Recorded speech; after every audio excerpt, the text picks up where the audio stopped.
Is she in it? Yeah. Jeff, you want to put us on? Council will do our first roll call. Good morning, Kathy. Dolores Coachblock. Here. Christopher Eaglebear. Todd Bearshill. Sebastian Cowboy Wright. Sally Woodland Jr. Shao Hollow Hornbear. Royal Yellowhawk. Robert Landingleaf. Oh. Charles DeBray Jr. William J. Marshall. Here. Wayne Frederick. No. Emily Boyd Belandra. Alvin Bearhill Sr. Terry Wright Flake. Here. Tedlon Wilcox. Here. Ryla Kilsett Michael Bolt Sr. William Kindle. Here. Glenn Black Bear the Third. Oh. Marion Little Thunder. Say here. They just called me, right?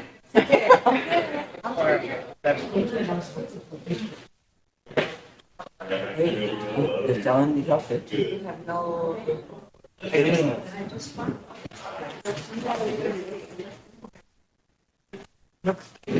We so I have.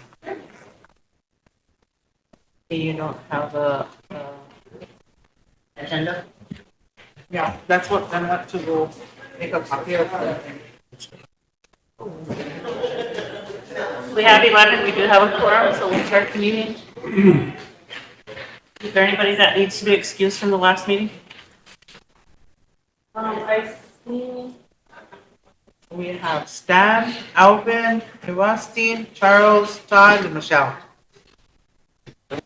Does anybody need to be excused for today? Ben? Good morning, Eric. Also, at 4, we need to leave.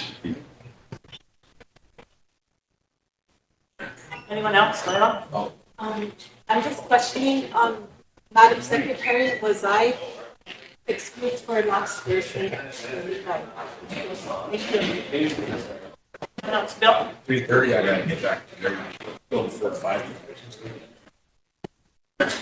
Sure. A few of us from the Economic Development Committee may be a little late after lunch.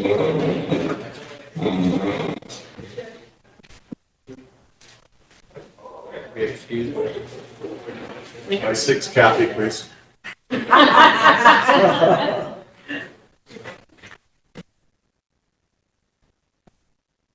Okay, so we have Stan, Alvin, Epstein, Charles, Todd, and Michelle all need to be excused for today. And Ben, Bill, Jerry, or Ben, Bill, and Willie need to be excused. And Mary? Yeah, for that little big one meeting, the one thing. At 1? Ooh. That's today? Yeah. Yeah, so I want to try to finish early because we have a lot of tribes coming from out of state as far up as Canada. And today we were planning on getting everything ready out there. And so I didn't expect for us to have a meeting today. So I'd like to get as much done that we need to have done today so that we can finish early. Need to be out there for the casino. That's why Ben, cars are a little too loud for my ears. At our first meeting last week, our resolutions weren't ready, so we didn't get to them, so that's why we recessed until today. We had some lengthy discussion on some issues that with our attorney, regarding stuff with our attorney. Okay, So, so that's resolutions all is our resolutions. priority for today? Yes, correct? And I hit? Yes. Pardon? And I hit.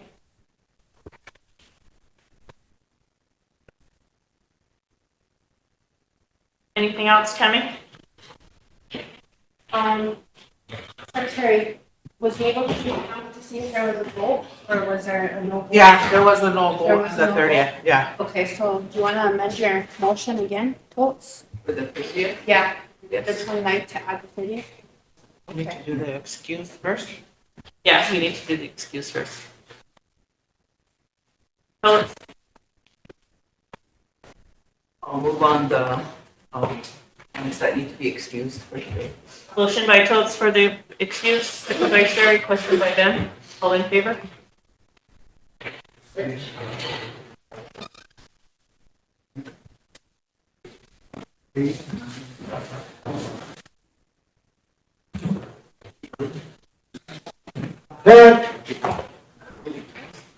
Opposed? Zero. Not voting? No, you have one, Ben? You have one opposed, One opposed, not voting? one. One. 901. 901. Oh, 910. Yeah. Is it opposed? One, three. Oh, yeah. Okay, 911.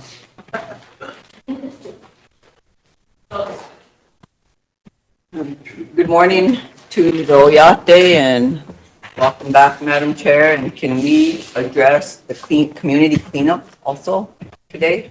Was that on the agenda? Yes, it was. Just so we can let the communities know where it's all at, because we're already into almost.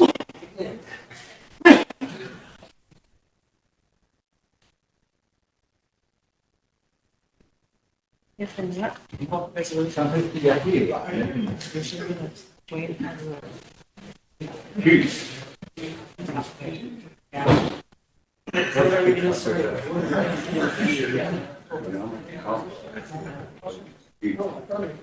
Totes, were you gonna amend your motion for the meeting? Oh, yes, yep. And I'll amend my motion because we didn't get a vote on it, last week. To include the 30th. Second. Second by Sherry, question by Tammy. All in favor?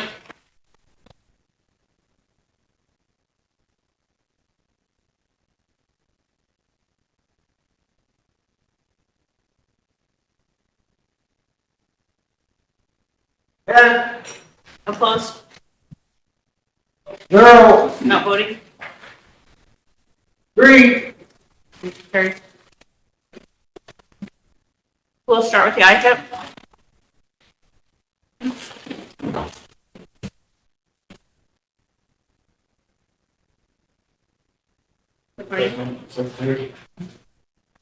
Morning, Council. Morning.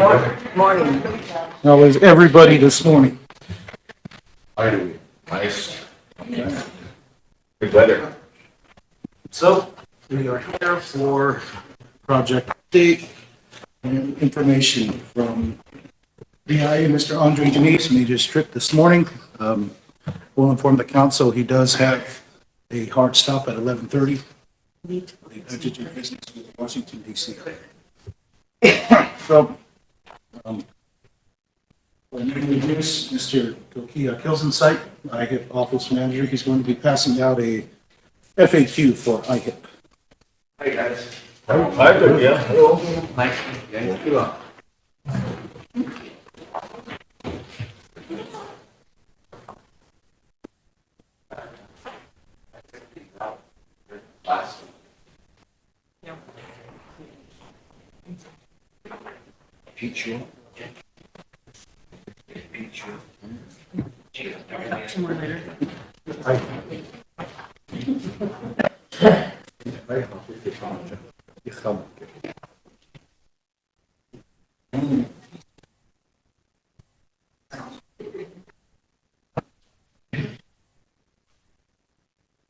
So housing improvement program, frequently asked questions, a handout we just received. Have that on hand, was provided by Mr. Andre Janice at our last attempt at a meeting. Just food for thought, may answer any questions you may have. Ms. Shelley Means, self-determination specialist, awarding official for our Rosebud agency is here as well. Mr. Janice made this trip, again, to provide support for any information or answer any questions that you may have at the federal level.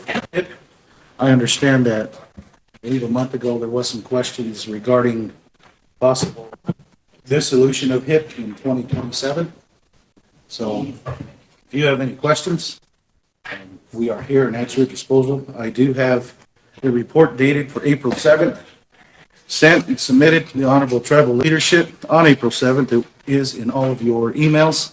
If you haven't read that, there's also a GIPRA report of current expenditures for January, February, March 2026 expenditures. I also did provide a questions and feedback page just as a professional courtesy. If you could not, I guess, ask your questions in a timely or efficient manner, that is still available, and I can get you copies of that now if you would like. So to start, in January through March, we remain actively engaged in housing construction, renovation, and program oversight. Progress continued despite ongoing constraints related to workforce availability, few budgetary concerns. We did address those, remedied those, and got back to compliance. Rising construction costs, however, our local vendor is working with us to provide discounts at a good rate, so we're very grateful for that. At this time, we have 5 homes completed. Still, the 6th is approximately in the 95th percentile of completion. There's about 4 items on that scope of work to be addressed, and then we will start the process of a walkthrough inspection, go through with the homeowner, and generate a certificate of occupancy.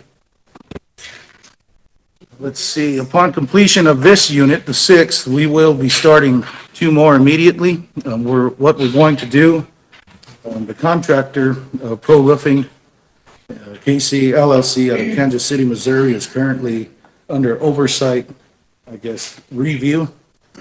2 individuals from project oversight are no longer with the company.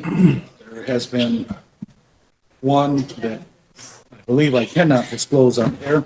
I will have you refer to the report for that particular section. One, the project superintendent sought other employment opportunities. Current pace of production reflects a temporary reduction in output, primarily driven by impact on tariffs in addition to crew availability, budget alignment requirements, and ongoing market-related cost fluctuations. Now, we have remedied that, buying and purchasing material in bulk, which is what we're utilizing our storage areas for.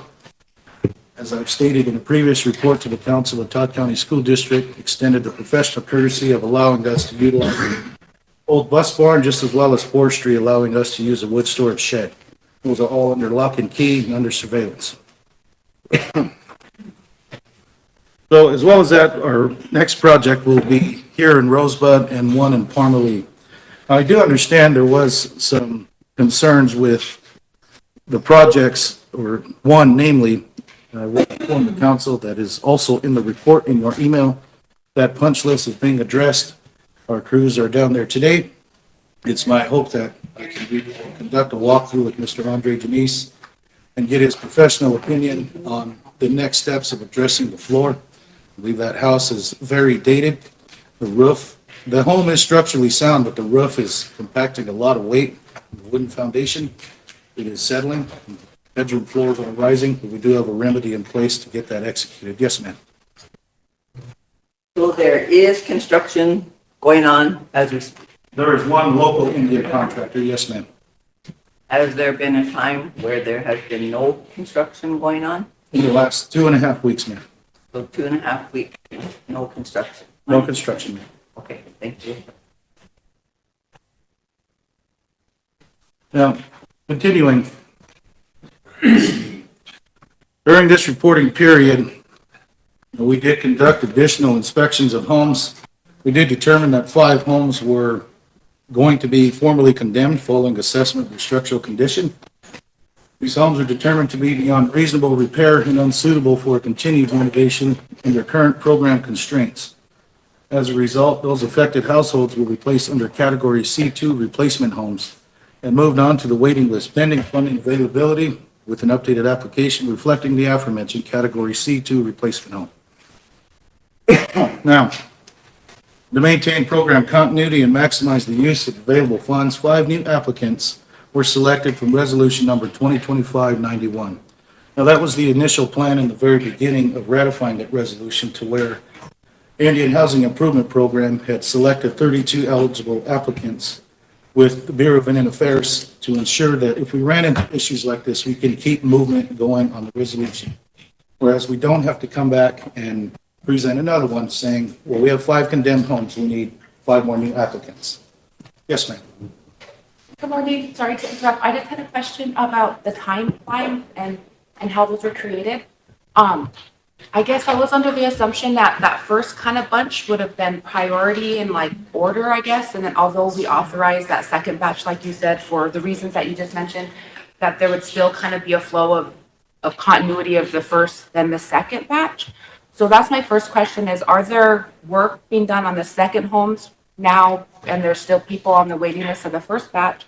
And then my second question is, how are the timelines created as far as like what your expectation would be on how long an improvement task might take or the whole project might take? And then how is that communicated to our tribal members? Because I recently was told that we have a tribal member that was told that they are going to be getting a new home or, no, excuse me, getting a new improvements, and they would have to vacate their home for those improvements. And it has been upwards of, I think, about 10 months now that that person has been vacated of their home, living with family, living wherever they can, had to, sell some of their belongings because they had nowhere to store things. And so I'm just wondering, how are we communicating that to our tribal members who thought, oh my gosh, I've been waiting for years and years and years to finally have a suitable home. They're going to get repaired. And then now they've, in essence, been homeless for almost a year because of that. Yes, ma'am. I will answer your second, you directed first to. Thank you. So to answer your question, ma'am, yes, I'm aware of that project. That is one on the queue. So the first 5 were the highest of priority in the priority ranking factors system, which is why we started 5 projects in the first place.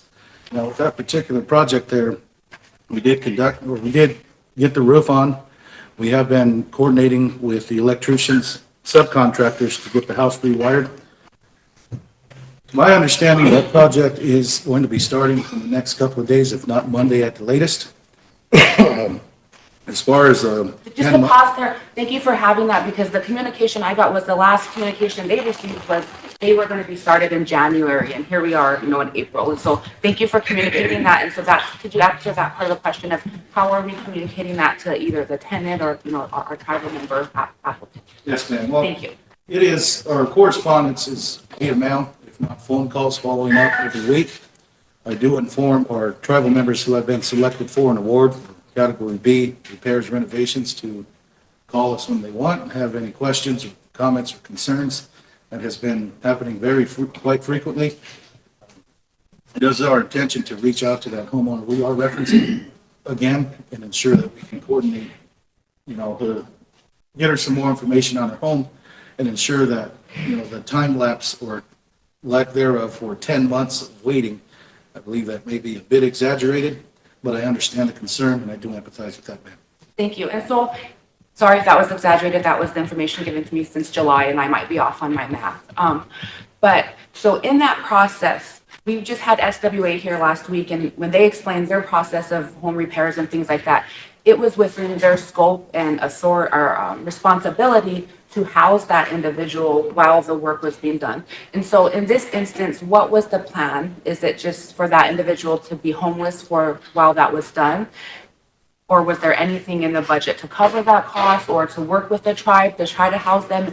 Because I can understand a few weeks, right? But when we're talking over half of the year out of the home, Yes. maybe we could have told them, don't move out yet.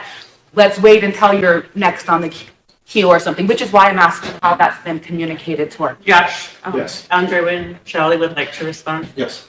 Well, with Bureau of Indian Affairs housing improvement funds, it cannot be used to relocate on property. Okay. And I understand here in Rosebud, that the people with the alternate housing, excuse me, Rosebud's kind of unique in that part because all the other reservations, it's up to the homeowner to find someplace to live while the home's being repaired. And I understand Rosebud, they provide housing, Okay. alternate housing. Okay, thank you for that. So because of that, can we communicate that maybe to our people, like, don't move out yet until, or have we started working and it's just taken this long for that? What I recommend to all the tribes that participate in HIP, when they get notification that their home's gonna be renovated, give them a week, 2 weeks, give them time to move their belongings and find an alternate place to live while repairs are being done. Because unfortunately, you can't use the federal dollars for relocation. Okay, thank you. And so in that project scope then, do we have timelines identified? Because it sounded like they're not yet on the queue, so that would tell me they haven't started, but then I thought I also heard something about a roof repair. So have we been repairing this off and on for this whole time? So what, the operation of the HIP program falls under the tribe. They operate, so they go under their own policies and procedures on how they. Okay, so maybe Josh would answer that. Yeah. Thank you. Okay, thank you. So we conducted roofing and siding, I believe, back in the fall Well, before I'm done. Okay. the first snow. So what we wanted to do is ensure that, roofing and siding and windows were done. In that particular residence, I believe just the roof was done. We did have some additional items in the first 5 projects that needed immediate addressing. So just the roof on that home, along with another in South of Mission, was just conducted at that time. So it was, I guess, so to speak, off and on, but we're still there, and it's our objective to get that done. That house isn't going to take that long. However, granted the waiting period, I understand, we're bouncing between a lot of houses, which is why we're knocking it down to just 2 at a time. So the focus is, on one with all subcontractors and their specialists to just not be bouncing on to different locations, just on 2 houses. Shelley? Yes, I just wanted to, address your first question about the order of the projects. So we are still working under those first 19 projects. The 5 that were deemed to be condemned, the replacement names were taken off that same resolution.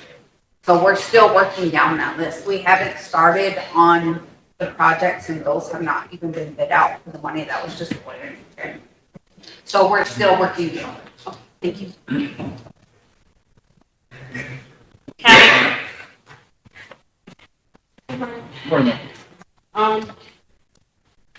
There was one project, in my community that I know went over budget. Is that project done? That's the current project, current punch list we're working on now. When projects go over the budgeted amount, who pays for that extra cost? I would fall into the contingency line item, and then anything there beyond, we would then seek assistance from the tribe or tribal council. However, we have that remedied. We're moving forward. Comfortable moving forward with other projects. The tribe decided to budget 80 per project with the $12,000 contingency. HIP regulations allow up to 120,000. So as long as the projects don't go over that 120, there are no issues with the Bureau, but that is the cap for the funding for regulation from the Bureau side. So, I guess internally, up to that point would be in terms of the tribe. Okay. The other question I have is, there was the individuals, were expecting to have their house, replaced in spring, and then, got a call from you and advised August. Or they called you and advised August. And then the other individual, apparently, we visited with him privately after working hours, somewhere where I shouldn't have, and said that he was on the list. And when I spoke with Shelley, the individual was not on the list. So I'm just putting that out there because we've been getting a lot of complaints on, timeframes, not being able to get a hold of you, you telling them one thing and then something happens but there's no follow-up, and things like that. So if they are on the list, they need to be told. There should be a follow-up letter.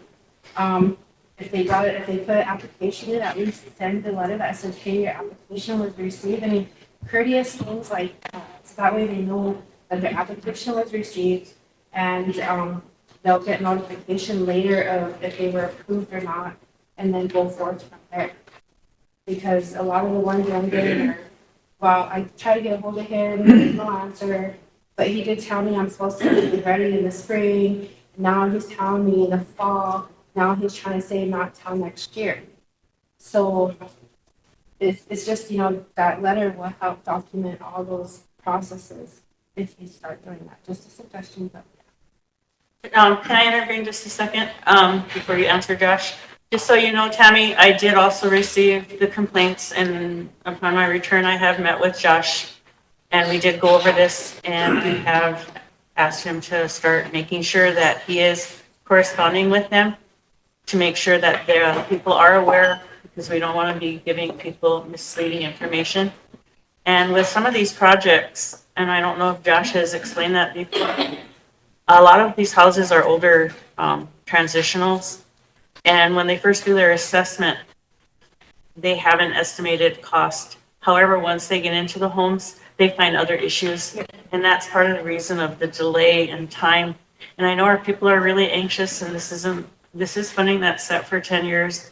And the people that have been selected are given an opportunity that is giving them a better home to live in and improving their living conditions. So we are going to have these growing pains as we're going along with it, but their homes are being improved. It's just the time frame sometimes alter because they have more findings once they get into the home, which also has affected the cost that goes into the repairs. So I just wanted to interject that. Go ahead, Josh. Yes, ma'am. So, Councilwoman, if you could provide that individual's name so I can see who exactly we are Sorry. talking about. I don't have good hearing on this thing. Secondly, I don't recall I'm ready. visiting with anybody off hours in places I shouldn't. I believe that is merely an appropriate statement of allegation. I do have a question for you, however. Is it, when you state we, is it just you, ma'am? Well, to reassure the council, I am doing my job as well as Tokia. We are working together very well and collectively, well within our responsibilities and duties, and executing everything that we are obligated to our Oyate. Now, additionally, with that, as far as not answering the phone, I do my best to answer day or night and on the weekends, just to assure the council. Josh, Tokyo wants to interject. And I also wanted to add on, your question about following up on applicants. I recently got all the supplies I needed to get letters sent out to each and every applicant that we have on file. So those letters will be going out today. So yeah, but we are starting to follow up on each and every single one of our applicants. Could you provide the council a number of what you're generating today? I have 240 letters going out today to each and every single applicant we have on file. That lets them know if they're eligible or not. But just because they're eligible, that doesn't mean that they're approved just yet. They still have to wait for funding, but it just lets them know something for now. The letter says that. Yeah. And Tokyo has been doing an excellent job of helping, assisting Josh in getting a lot done that had been falling behind. We had a large backlog when I started. Yep. I have Royal and then Totes. Yeah, so your office and the report you're giving in here, I see that, when you look at, tribal members, then you look at the living conditions and things that go on with, home repair and, homelessness, your office, would you think that, this body should declare housing as a right of the Rosebud? Maybe it's, as leadership, we need to look at the quality of life. So how do you see memberships, tribal membership, as we look at homeless, and then we look at the boarded up houses, things that you see from your office. Basically, I see that we we see, SWA and NASDA, all these, policies and then how it works for housing. But, we still, when I spoke to other tribes, they also have that, large land-based tribes with, a large membership. Housing itself, they have homeless in Cheyenne River and Pine Ridge.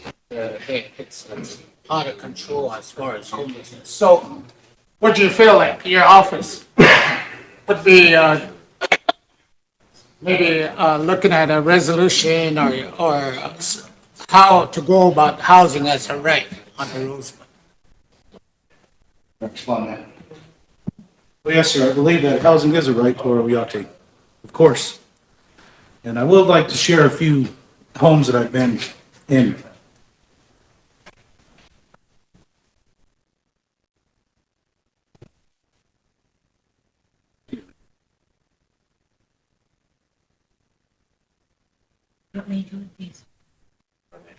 Take your turn, buddy.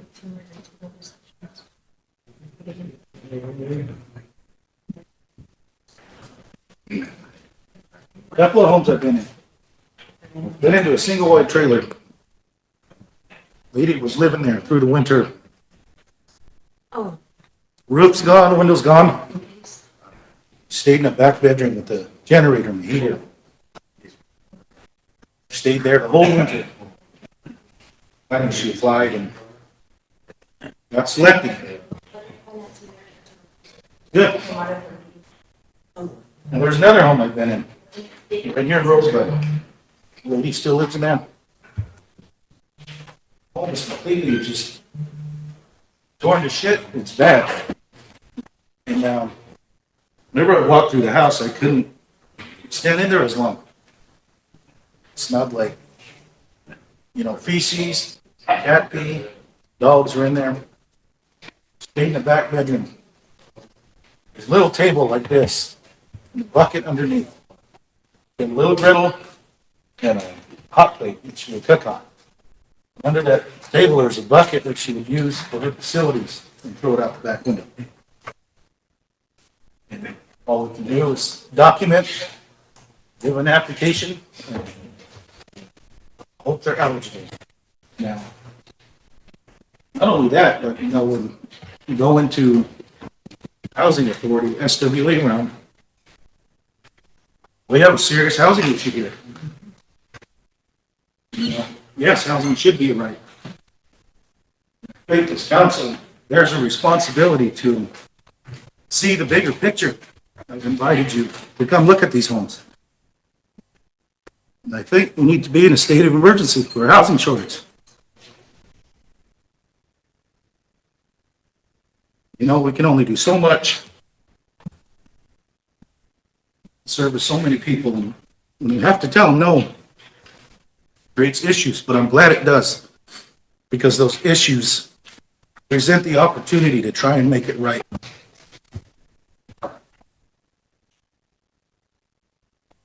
And I hope that you can see that we are doing our job, doing the best we can with what we have, with limited funding, limited manpower, limited workforce. Everybody's trying. Everybody needs a home. You bear the responsibility to ensure people have a house just as much as I do. We need to be in a state of emergency. We have a housing shortage, and it's bad. I may continue.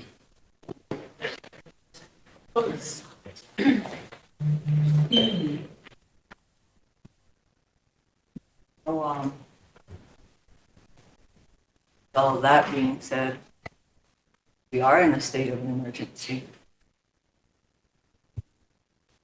And we're the legislative body that the people voted in all the way around.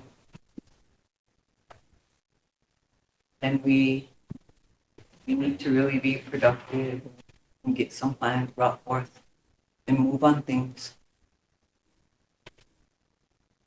And we need to also remember that, and for our listeners,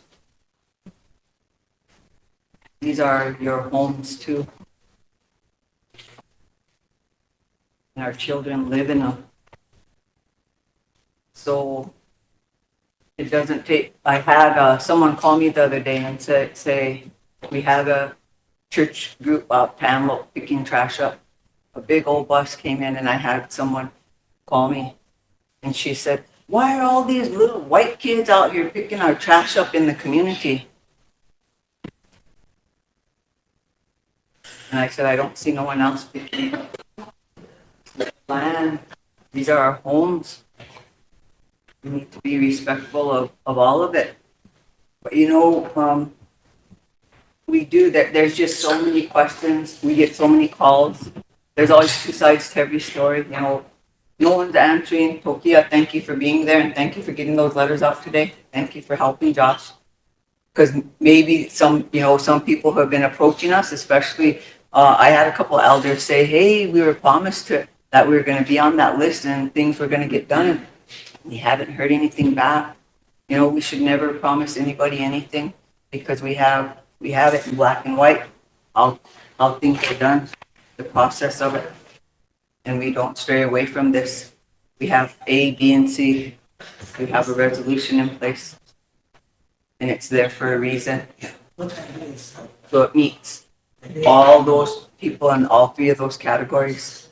And it's by a point system. So like, I can't say, hey, Josh, I want so to get this house. I want this house done. Or I can't go out and promise someone a home because everybody has to go by these guidelines. I just want everybody to hear that, our listeners, because there's been some misunderstanding in some places, you know, and maybe we should share this also in our communities also and reassure people that the letters are going out and the process is being done. But I have some in my community too that are asking when, and you've also told me spring. So maybe if we can give them a time frame so they can start preparing to get, you know, to get out. And some of these are elders, and I just hope that the process is done in a timely manner because I know some of them's health is in pretty bad shape too.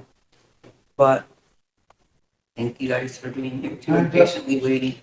You guys were here last week, but thank you. With that, Toltz, I wanted to add that a lot of times, like last week, I got a call from an elder saying, so where do I get on this list for these 10 free homes? I told her I had no knowledge of any 10 free homes for elders. Sometimes out there, I said, well, who told you this? And she said, well, that's the talk. Sometimes, unfortunately, rumors get started and it misleads and misguides people. And I'm not sure, she never got back to me to tell me who told her. She said, well, in the community, they're saying that the tribe has 10 homes they're giving away to elders. So little miscommunications like that lead to bigger chaos. And so it is important for our IHIP office, our housing office. I got calls yesterday saying they're advertising all this money HUD is giving to these 8 tribes. I had an elder message me last night and said, can the tribal council do a forum for the people to have input on that funding that's coming? Because it's, I forgot, it's so many million? $10 million. Yeah. And so I just wanted to share that with all of you, that the people are asking, can we be a part of what's going to happen with that money? Of course, it's HUD money, so. But I just wanted to share that with you. And that's what I told our community when I explained to them we're getting the money. I'm responding Ben real quick. Mike, I have you next. I just told them that there were guidelines that's coming forward with that HUD money, you know, and that's just why we need to meet often on these topics. Because like on the 30th, we have housing on there, so we can sit around the table and we can plan and prepare what our next step is for the people. So that way it's not hearsay. And there's always two sides to every story. So that way it can be forth on the air so people can hear. Yes. Thanks. I have Mike, Sherry, Emily. Thank you, Kathy. Yeah. Good to see you back. Thanks, sir. No, I, Excuse me. well, good for you, Chief.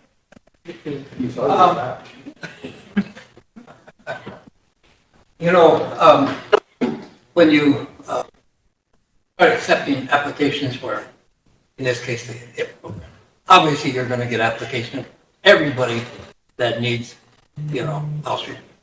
Unfortunately, or the reality is that so many of the older houses, particularly the super hundreds and the transitionals are still being used, are so far gone that the HIP program is, in terms of repairs and remodel, they're beyond that.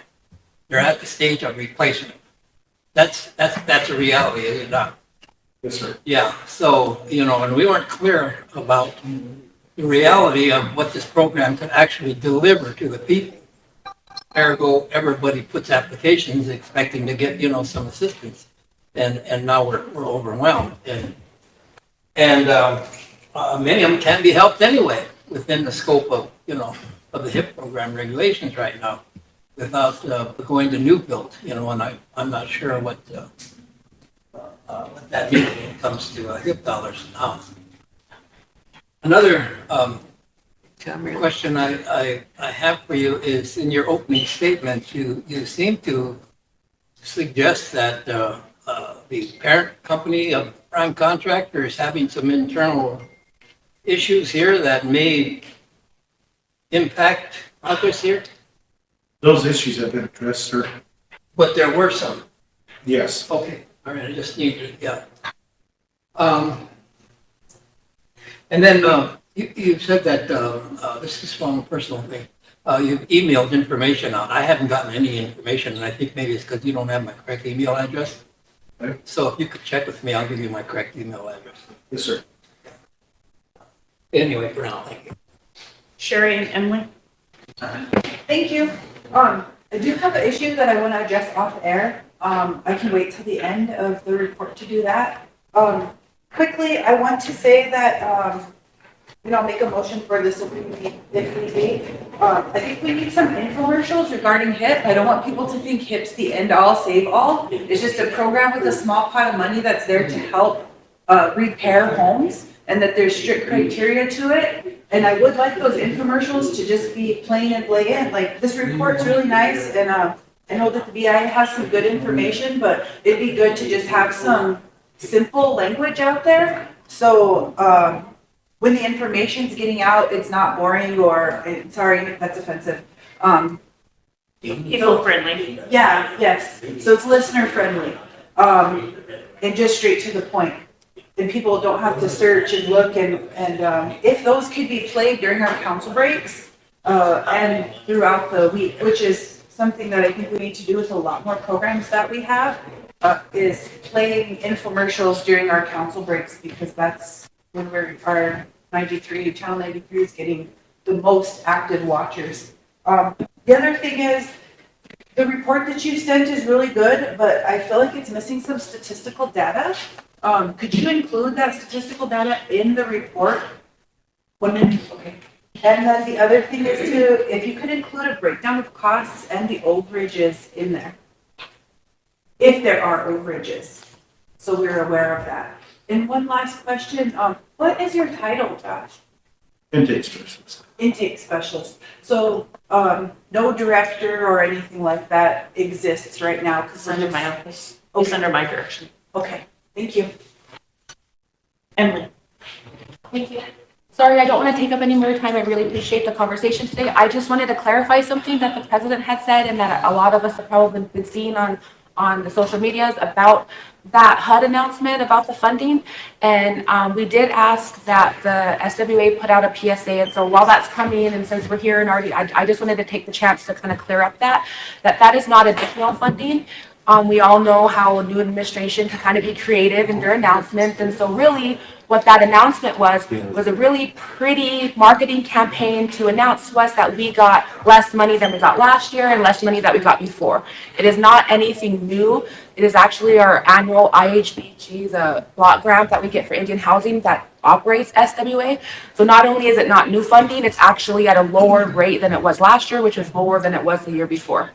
So again, a really good marketing campaign to pretty up less money given out to our people. So I just wanted to say, I know that that money would be amazing if it was an addition. And if it was an addition, I know that our people would definitely take the time to listen to the rest of us and plan for it. But unfortunately, that is not the case right now. So I just wanted to kind of squash anything about misinformation about that one right there. Maybe we can get a statement out on it, Emily, so people will know that Thank they're listening. Thank you. Thank you. And Sherry, on your topic that you brought up with Josh to do an infomercial, because people on the reservation are seeing all the homes coming in for the Under Homes project, a lot of calls are coming in saying, who's getting those? How do we get one? So we might be working on that too, to let them know what that project is about, because that or we can yeah, because a lot of calls are coming in because, and pictures of all these homes coming and people are kind of getting excited over it. So I think we really need to get information out on why those homes are coming and why they're seeing them and the process to apply. I've let them know to go see Micah if they haven't done an application, so that they truly understand who's eligible and who would be eligible for those homes. The thing is, some of them are saying, are they already picked? You know how it goes out there. And so a lot of people are assuming, well, somebody already picked these people and these people are getting these homes. So we really need to also share that information as well. Okay, thank you. Ben, you're freezing, can you turn that off for a while? Until everybody gets hot? It's at 70. Lila. Thank you, Madam Chair. Good morning, Council. Dona tiata nakapia, anavukta nakapia, vopilai chachapin ako. First of all, I want to thank you, Josh, for coming and giving us an update on Tokyo. It's good to know that we're going to get follow-up letters, but this is kind of off the subject of what the report we're getting. But, I just wanted to inform council, as time went on, we've had different opportunities of housing coming in, but, the sad part is we don't always get the good stuff. We take what we can get, and we try to provide that to our enrollment, our tribal membership. But we've had FEMA trailers come in. We have these little tiny trailers that came in. We have IHIP, and we had ARPA, and we have the 100 Homes project, which, we have all these projects that are coming. And I'm thankful that, Sherry, if we can get an update on that too, because people are asking. But, it's really, we need to create maybe, I don't know what you would call it, but administratively, I've been thinking about this, and the longevity of these homes that we get, like the FEMA trailers, they're not made for this weather, but we took them, we gave them out, we gave them to our people, and, a lot of them are already dilapidated. We also had the tiny homes that have come in from 2 previous chair people and those came in like a while later. So that's what we had put out there. We had ARPA go out and do what they could, fix homes. And now we have the 100 homes. I wish we had a staff or somebody who would keep track of these homes. Something where we would know as council, hey, can we look at this, how are we on the FEMA trailers? It's been, I don't know how many years now, almost 10 years maybe. And what do those look like? The little tiny homes, what are those looking like now? And somehow incorporate those numbers in family sizes into those. And how can we work with something like that to keep track of all of our projects? And I think that would be good for us. So, thank you. Andre? On 100 Homes, I just want to mention that there is another portion of HIP called the Category D, Down Payment Assistance. And Tatanka Funds is running that program. So if anybody gets a mortgage, one of those 100 homes projects, go see Charlie Cologne do an application, and HIP can help with up to $20,000 for assistance purchasing those homes. If you qualify. Now, the income guidelines are different from the regular HIP category C to B and those. So the income guideline, there's a waiver that went through Washington and it's been approved. The income guidelines for the down payment assistance are higher to help working families. Because as you know, the HIP guidelines are real low because they're geared for the poor, so the poor, needy, so the needy and stuff. But the down payment assistance is there and there's a lot of money there available for that. And those FEMA trailers that came in, if people got a FEMA trailer through HIP years ago, they're not excluded from applying for HIP. Because originally in the regulations, HIP's a one-time only program, but those FEMA trailers were considered temporary by the government.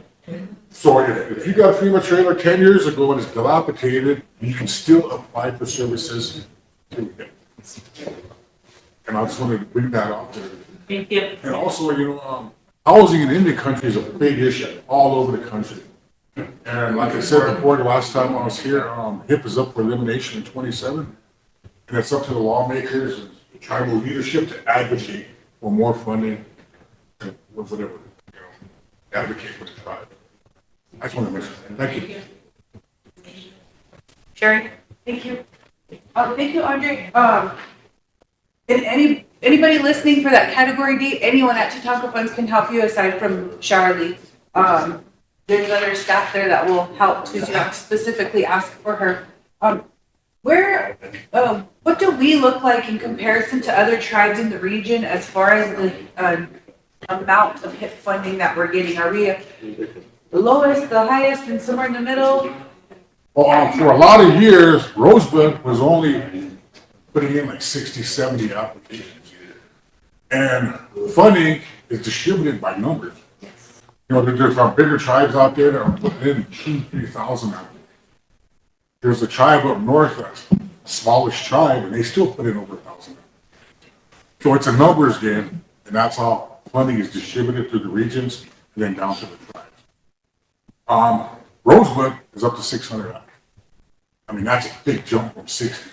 So, I commend the Rosebud tribe for doing that, and funding is getting spent. That's why you guys have all these projects. But yeah, right now, Rosebud's up there with the rest of the tribe. Okay, after this or improvement or whatever. Yeah, and the application intake. So, and then I'm expecting funding again here shortly. And then when that happens, I'll reach out to the tribes. Well, funding gets cut every year. And like I said, we're up for elimination.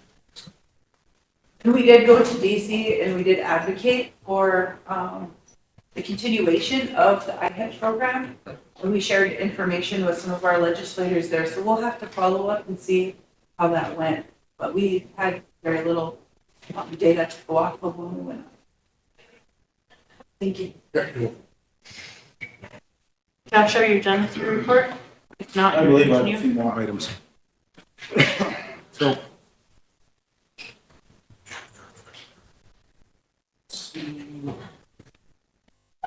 The councilwoman, you stated you wanted statistical data, costs and overages. Would you like that narrative fashion? Would you like charts, graphs? The chart would be fine. Or even just like a spreadsheet. Plain, simple English. Yeah.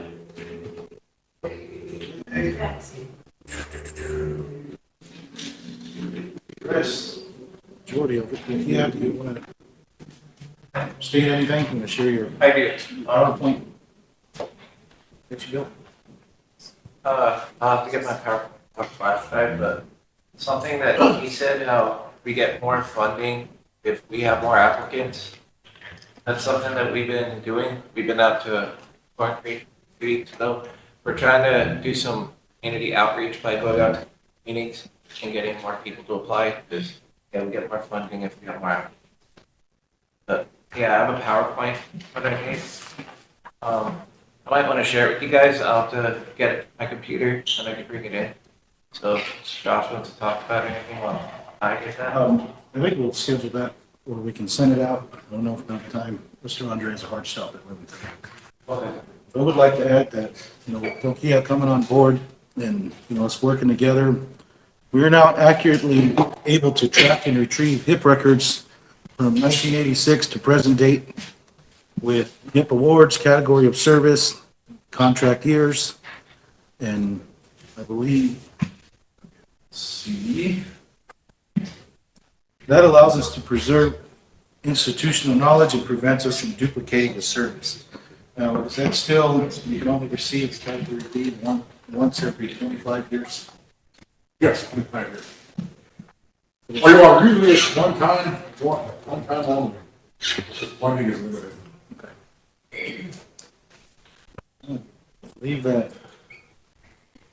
Believe that, council, we need to work collectively on emphasizing the importance of adopting or recognizing building standards, including the International Residential Code or International Building Code, to ensure long-term safety, durability, and quality of all housing, private homes or projects. That's in process through governmental affairs. We have a. Shelley? Josh, Shelley has something. Because we're on air and we do have listeners, I just wanted to share some more information, is that applications are good for 3 years only. And after that 3 years, then the application is void. So I would recommend, if you have any updated information, maybe your income changed or your household number changed, or, some of those circumstances change from year to year, that if you have an application in, you update that as that information changes, because that could either increase your points or determine you ineligible or eligible. So some of those things, and that just benefit people to update any information, and that those applications are only good for 3 years. So if you turned in an application 4 years ago, then I would definitely come in and apply, because your application is no longer. I think that was one of the reasons why it was stagnant for a while, is because the applications when they were with SWA had not been updated. And once we started working on the project, everything became current. Andre? When I wanted to, since we're on the air, how selections are made is off that application. It goes by age, family size, disability, and if you're a veteran. So the bigger the family, the higher points you get on the TAPR. Now, the TAPR is a tribal annual performance report. It's an Excel program. And when they get the application, they put in all the data. It automatically gives you points for family size, medical condition, and all of that. So that's how the point system is generated. And that goes into the TAPR, and the tribes send it to the region the end of each year. And that's how selections are made off that point system. So if you put an application there, make sure it's accurate, make sure you put in whoever's living with you. I know there's a lot of, Uchis and Kakas that have their grandkids. Put them on the application. If they live in that household, put them on there. And income. It's income based too, so the lower the income, the higher. Well, that's how it's generated. Income, family size, veteran status. And medical. So if you have a disability, turn that in with your application, and I advise and I recommend it that the HIP staff get HIPAA certified, because, that's confidential stuff. Yeah. I just wanted to mention that since we're on the air. How it is.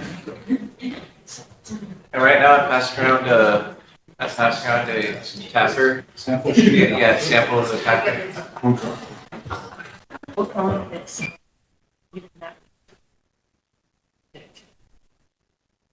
I'm sorry, Sherry. Sherry and Lee. Sherry, Wayne, Mike. I just want to make a motion for that, to make a motion for the HIP category A, B, and C get HIPAA certified. Get what? HIPAA certified, that the staff get HIPAA certified. Do we have a second? Coates, question? Wayne, all in favor?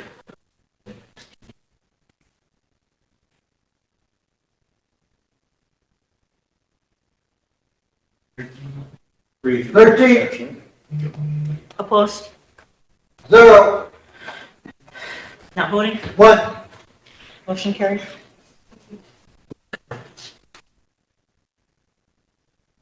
Wayne and Mike.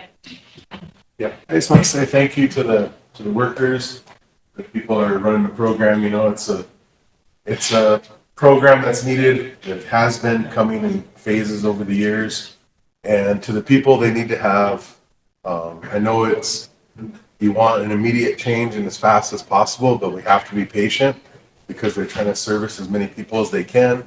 And whenever you tear into any of these houses, that obviously when there's something being dilapidated, there will be other segments that add to the construction. And so please be patient with them, and they'll get to you as long as you have that letter, you're approved, and in a timely manner, they will reach you. So I just want to say thank you and keep after it. Keep up the work. Thanks.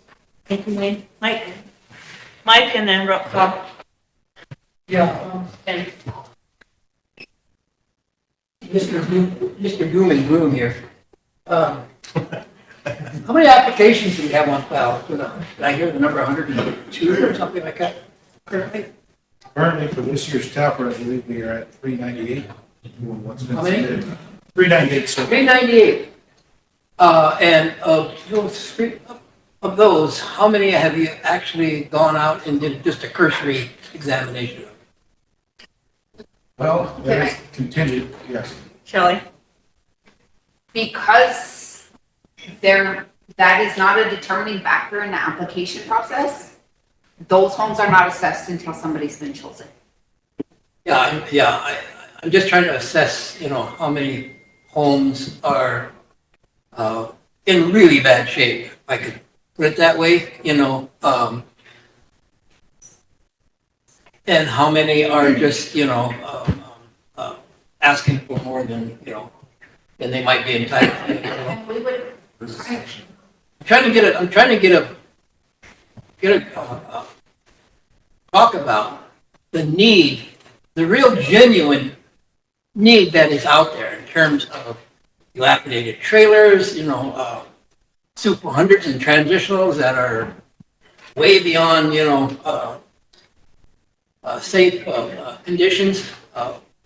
there is a place on the application for the homeowner to identify issues. I understand that, but I'm talking about the numbers, and what kind of a challenge do we face in terms of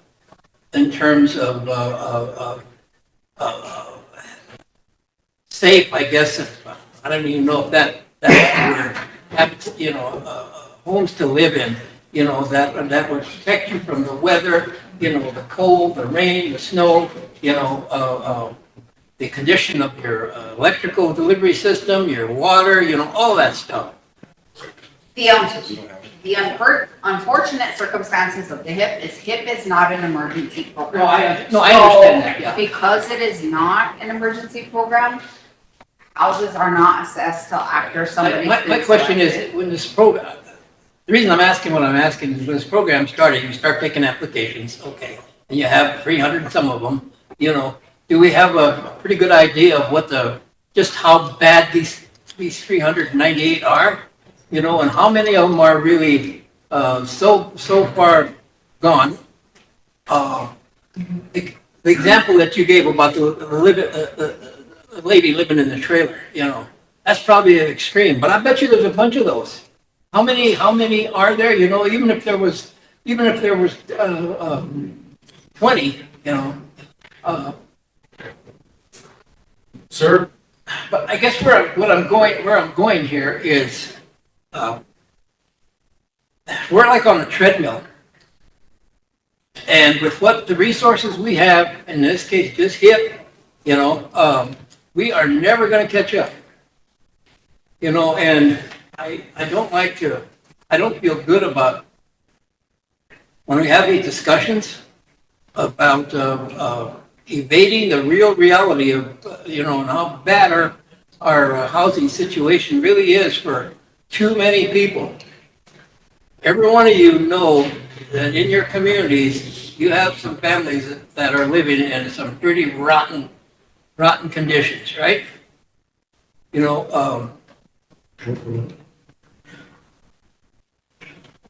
We, we need to have some kind of a wartime plan, if you will, you know, to do something about housing. And if we try that and we figure we can't do it, let's be honest with people. You know, let's not get people's hopes up. You know, when you ask people to submit applications, you immediately get their hopes up. You know? And that's cruel. That is really cruel. Because in reality, you know, a lot of these people, we're not gonna get to them this year. How many units are gonna get renovated on the current HIP program? You know, a dozen at most? You know, when there might be a couple hundred out there that need, you know, all need the same amount of care. Andre? Bob, what I would recommend is that. But I'm sorry, sir, I'm really speaking to the body here, the council, you know, and our responsibility, you know, and our obligation to deal with this problem. We had hundreds of millions, not hundreds, but we had a lot of money come through here in the last 5 years. I recommend, you guys all know your constituents.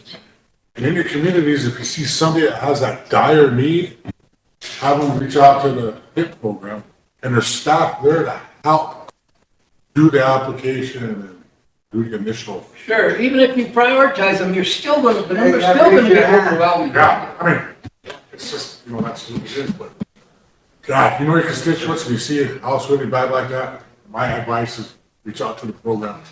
Before I move on to Bob, because Bob's next, with what you're saying, Mike, we have to keep in mind that this money is only a certain amount. It's only going to cover certain. Oh, I know that. I know that. Let me finish my. I just want to express this, that the part of the application, like you're saying, that's giving false hope. Yes, people get excited. There's a lot of people that need new homes, repaired homes, but like the BIA just explained, we had to get that number up. At that point in time, in that December, we were put on a deadline to have so many applications in, or we would lose that money to another tribe. We worked hard to get people in, not to give them false hope, but to get the numbers up so we could keep that funding and not lose funding that's set with this tribe for 10 years. So we got the numbers up. Shelley just explained, and so did Andre. We have to have our numbers up to get this funding. And so this project alone can't fix the entire problem. And I know you're saying, it's this body, it's everybody, and as you said, and we all know historically, housing need is there. There's a lot of things that's there. We're not gonna fix it this term, we're not gonna fix it next term. It's gonna take time and money. And the way things are going, these needs will be met, but not all at once. Those that are getting met. That's what the public needs to hear, what you just said. And as money comes, people will get homes repaired, but we can't do everybody's. I wish we could, but we can't. But the ones we are getting to, we're making a difference with those homes we are getting to. So I just wanted to express that. With that, Bob? Don't get after me. I'm not gonna get after you. I'm just cold, so I'm,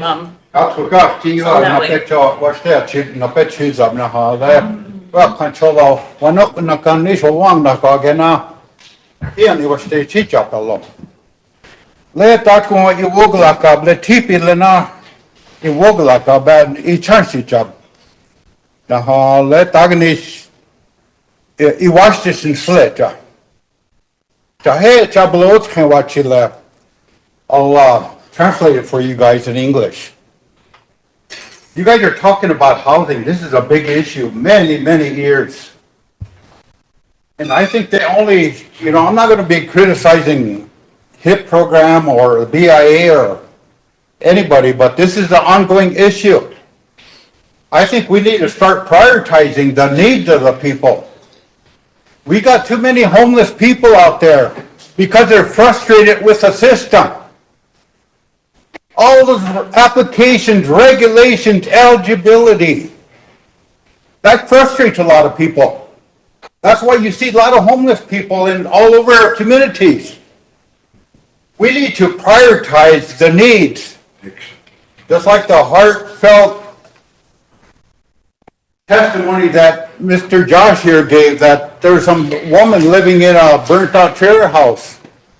I was a cop for many years, and I went to many homes that were, the situations were the same. They were unlivable. So I think we need to prioritize our system first, break it down. Okay, in my opinion, the land we're living on is not the land we have. It should have been the Great Sioux Nation. We shouldn't even be doing applications. We shouldn't even be begging for money for our homes. We should have the right to those. It's not happening because we're trying to play the Washitas game. And then just think about all the homeless people that are in Todd County. And they're the ones that deserve the houses. Give them a place to live. Give them hope. They need a bright future too, just like you guys. You guys have a bright future probably. Some Oyate people need that too. Give them some hope. So all these guys that are living in fancy houses and comfortably, let's overlook them and start looking for our homeless people. My community, we got a lot of those old houses. Some people are building their own houses. The reservation's scattered with rundown trailer houses that the Washitas give us because that's the only thing we could afford because there's so many regulations that we apply to them. That's just a food for thought that I wanted to give you guys to think about.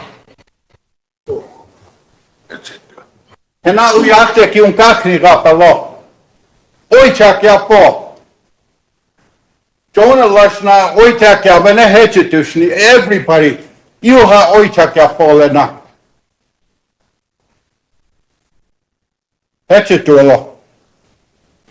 Ben?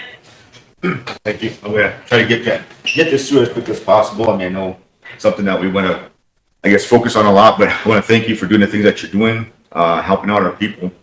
There's a big interpretation of a lot of things, especially when it comes to money, and for me, this IHIP, I had to, remember that from last year where this money came in from the president's office. I'm kind of frustrated because, again, I would reiterate this again. I should probably say it slower, that we have facilities in place that are supposed to be helping our houses out no matter what. We have a housing unit. We have ARPA. Then we have the HIP for housing. Now we're going to have IHIP. So there's 3 to 4 entities that are fixing houses. And I'm very, very concerned, and I guess it's just going to fall on deaf ears. I know Mike's been on council for, I don't know how long he's been on council, but we should have been able to be dealing with that back then. But now it comes to this point where there's got to be some solutions of what we're doing. Now, I don't put it on one entity, but we do have an organization that should have an idea. And now we should have a program, or we do have a program, the Chairman's Association, that are meeting together that have an idea. Every time something happens, the bad weather comes in, electricity goes out, or something happens, then that's when we find out who needs the help. What's going on? Electricity, we need to get something out to these houses because these guys are elders or have a lot of issues. So, and I think we just last month we had an issue with SWA with the rent increase. And that was one of our biggest things with the rent increase. And we wanted to find out how many of them are needed the renovation. I don't want my house renovated because yes, I am taking care of my house, but there is houses that need to be taken care of. So they should be looking out to all these other communities to try to at least get some idea of how bad these houses are. I've been into a couple of houses, I told them. So this is really concerning to me, but at the same time too, not put it on the shoulders of one entity to try to do that. So trying to get this in here as much as I can so I can get another time to do it again like I did last time. But that's just concerning to me that we should already have an idea what all these houses should probably look like. So I'd like to do my another 3 minutes again too because my time's up. So yeah. Did you want to answer, or Yes, are you ma'am. trying to finish your report? No problem, I guess just remarks. Yes, sir, I appreciate that. Time and time again, council meeting after council, report after report, every program, under the oversight, of our Madam President, or this legislative body. We are all collectively aware of the issues on our reservation. We're always back in these chambers. But let's do a better job. Let's do something. Every meeting, it's always the same subject matter. Yes, housing is an issue. So let's do something about it. Plain and simple. Thank you. Sherry, is your executive, I mean, you're going off the air, is it a necessity to be off the air? And does it involve Andre because he needs to leave? No, Andre can. Marcia, have the floor? Yeah, that's why I'm addressing you. Thank you. I just wanted to say that a lot of times I think that when we sit around this table, we really misunderstand each other, and that's easy to do. Whenever I gave the housing update last week, we talked about some of the suggestions, and it goes alongside with what Mike was saying, and maybe I misunderstood you too, Councilman. It looks like you're looking to utilize HIP data to start a housing survey. You're not telling them you need to go do this, or you or anybody needs to do this. You're talking about the responsibility of the tribe. And that goes back to one of the things that I addressed when I did the housing report and the DC trip report. And I think you were talking at the time, Madam Secretary, but I did ask for you to put that as me, Michelle, and Tammy's official travel report when I did that day. I think Wayne was talking to you that day when I asked you that. Okay, so I'll add it. Yes, thank you. So we do need to make a motion for that to start to do a housing study. And it's very important for us to do these housing studies because when we went to DC, one of the biggest questions that they had was data. They need statistical data. They want to know all these specifics. And it would really be helpful for us. And, a lot of times people come here and they tell us, do something about it. We're trying, but the funding sources and the pots of money are all different and they're all small and they're never enough. And yes, the same things we talk about in here all the time are redundant. But it is what it is. Council changes, new people are here, some people are absent, some people come to follow up, some people didn't get an opportunity to speak. I want us to come here and accomplish goals. And being able to really articulate and understand each other is a big important part. So with that, Mr. Treasurer, do we have any funds to set aside for a housing study? And if so, would the ARPA office be able to handle that with their amount of work, or is that something that we'd have to ask them? First of all, know that there is some money that's not budgeted, not a lot, but there is some. But as far as who's going to do it, I'm not sure if ARPA will do it or not. I can't answer that. But there is some money there. All right, I'd like to make a motion to allocate some funding for a housing study for the Rosebud Sioux tribe. I'll second. Second, Tammy? Yeah. Are you second? She has a question. Well, we have the motion first, so you need a second or it's gonna die. Emily? Yeah. Go ahead, Tammy. So as part of the discussion, can we add in there, for that pot, maybe conduct at the same time, a census, an actual census? A tribal A tribal census? census. Yes. Okay. I'll amend my motion if you'll still second it with that amendment. Amendment to do a tribal census and housing study. Proposal? I mean, that's what we're asking, right? Because, I don't even know how much money we're talking about. Yes. Yet. So your census is gonna pertain to specifically what? Housing data and income probably, correct? And how many people actually live in the house? Population. Population.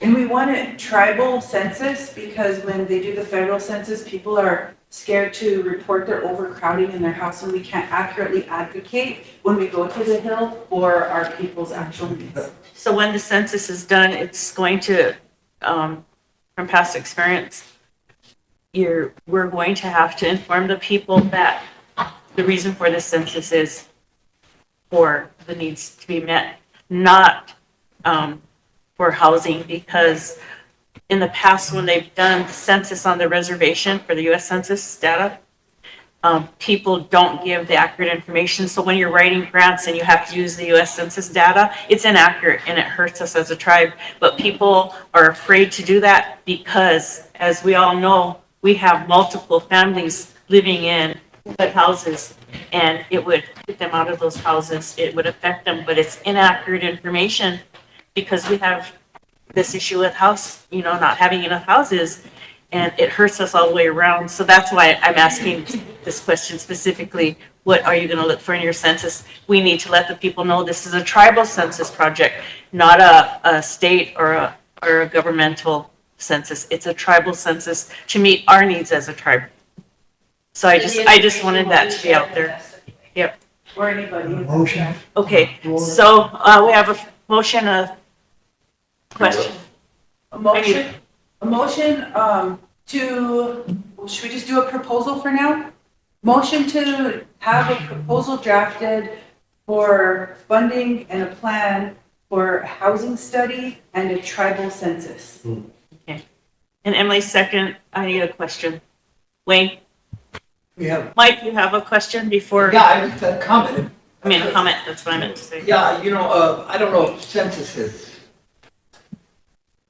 you want a head count basically, but in terms of using it for testimony and federal funding application, that sort of thing, I think from experience, we know that the only census, the numbers that government agencies accept are US Census numbers.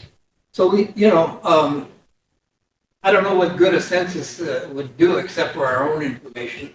That's what it's for. It might be helpful to know population numbers when you're giving testimony and stuff.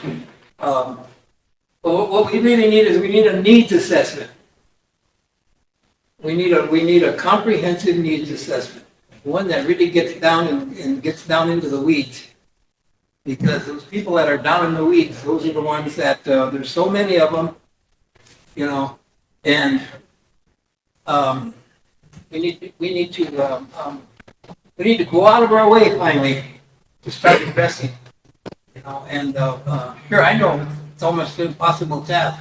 I'm no fool, but I just don't see that as adequate housing as something that really rates high in the discussions that we have here. We'll have this meeting today, and experience tells me that'll be the end of it, or maybe until next year, or until the next time Josh is here. Is there any? That's all. All I was expressing, and I'm sorry, was frustration. I've been hearing that, about housing, the lack of housing for our people, and it's getting worse. I've been hearing that for years here. And one time we dealt with it, transitional Sioux 400s, built over 700 of them, in about 6 years. We did that here. Of course, that's not possible anymore, but at the time, something needed to be done. It was bad, really bad, worse than it is now.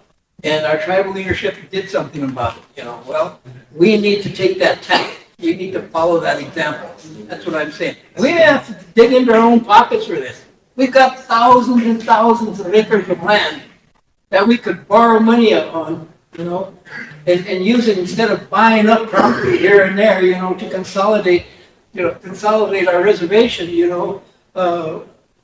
Maybe a little different part, but I feel I understand what you're saying, but I feel that this is a step towards. And the reason why that is because we are a sovereign nation. We often don't have ways to exert that sovereignty. And I feel this is a really big step in doing that. And the reason why I'm saying that is for exactly the reason that we've all been talking about is data. Even something that Mr. Jordan said earlier about a state of emergency, that state of emergency is hollow if we don't back it up with our statistics. And if we have to follow somebody else's statistics that we know have been wrong for decades and decades and decades. So that's why I feel supporting this.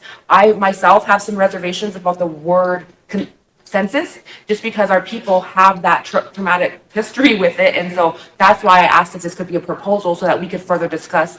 Maybe we get the same information from that, but that it may not be called a census. And so that's why I just wanted to say, like, I think we're all talking about and wanting the same things to move forward. I just wanted to maybe recenter us a little bit and allow us to move forward in that. Thank you. If there's no more questions pertaining to Sherry's motion, I will put Wayne's question down as record. One more statement. Councilman Bolts, when we were visiting ONAP, they did ask us for our tribal data. They did acknowledge that they know that the census numbers are not correct and that tribal councils prior to us have been telling and singing the same song. Just wanted to share that. Lila has a question for your motion. You're exactly right when we talked about, like, we're trying to articulate what we say.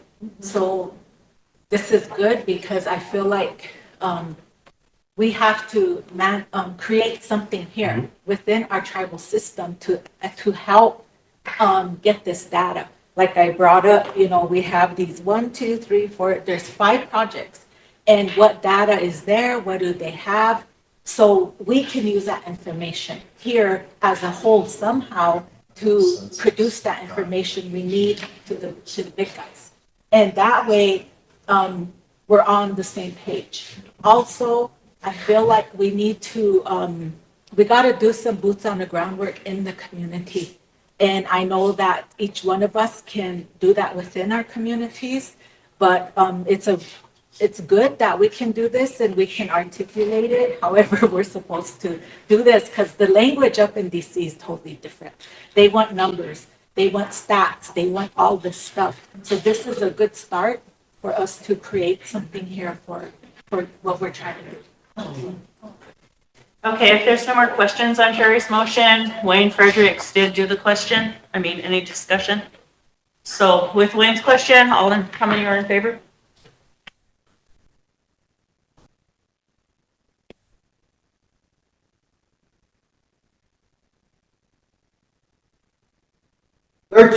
Opposed? 0, Not voting? 1. Motion carried. Can we shake hands quick? Yeah, go ahead. These two have to leave, so they're gonna shake hands, and then the next is Tammy.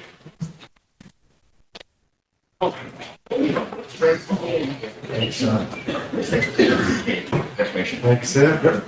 Thank you. Thank you for coming. Have a safe day. Madam Chair, I have my hand up. I have you down to. I heard about that, but we're not. Here, Shelley, get to your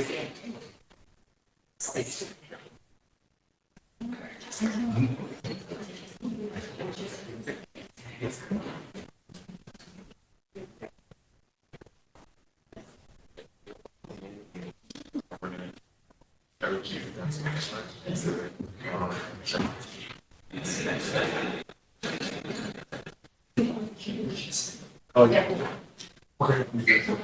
So Tammy, you don't need the floor? Okay. I have Totes, Royal, Emily.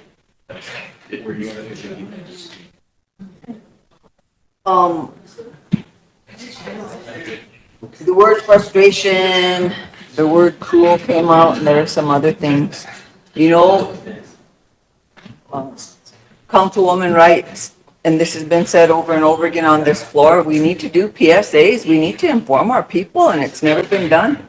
We're into this for a year and a half. I heard a comment, we're not gonna fix it in this term, but you know what, we're a year and a half into this term and we should have started something.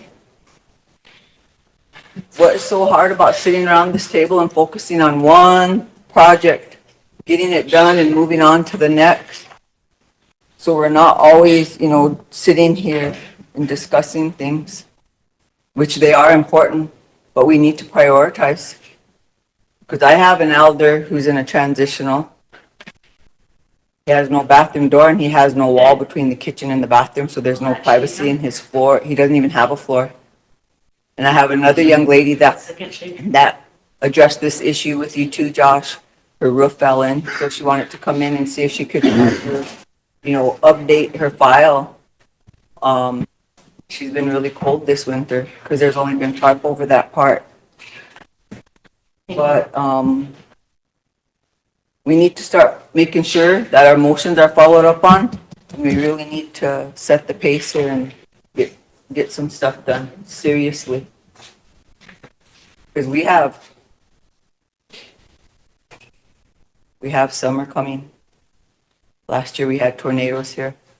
Were those families even updated or know what's going to be happening with their homes right now too? And where do we stand as far as having meetings? We should have been having meetings also with EPP, and we made a motion to advertise for a emergency manager position also. Where's the status of that? Thank you. Royal, Emily.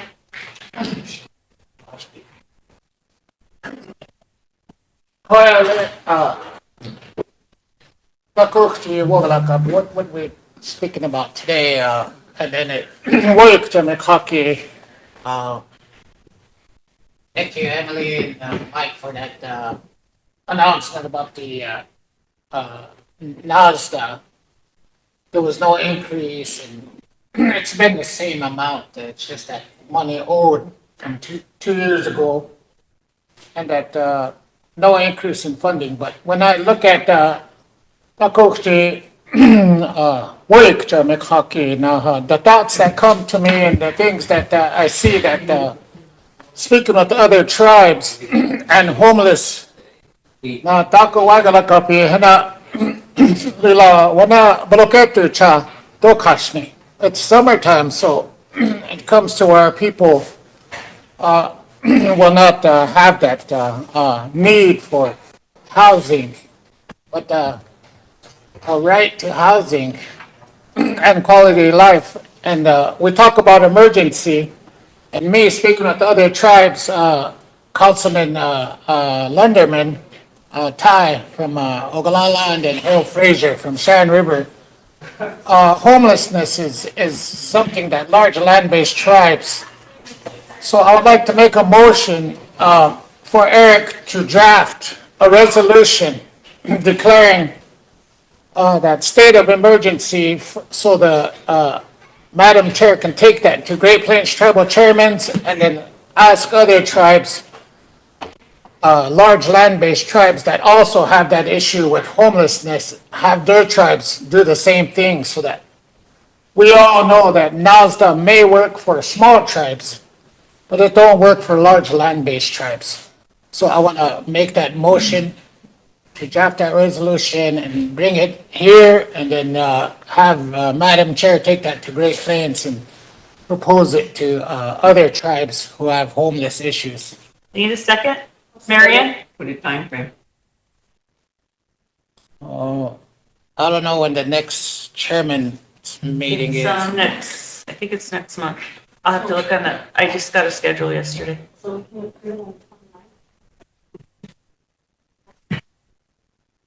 Yeah. You want the resolution by the next meeting? Yes. Yeah. All right, I have a question. A second, I need a question. Votes?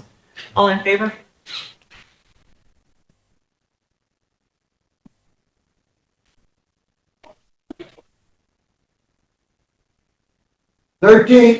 Opposed?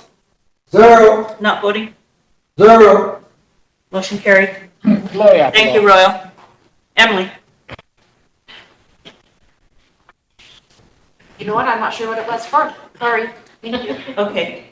Okay, Josh, are you done with your report? Yes, ma'am. All right, if that's all, thank you, Josh, for your report. Do you want to make a motion to accept his report? Oh, you had something first, huh? Is it something that you can't discuss openly? Or, I just didn't want it on air. And it'll be short. okay. We'll go momentarily off the air for a discussion regarding, yep, okay.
planning for our houses.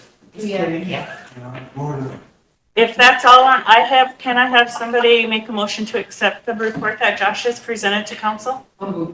Mike, second by Sherry, question by Emily, all in favor? Wayne? Accepting I Yeah.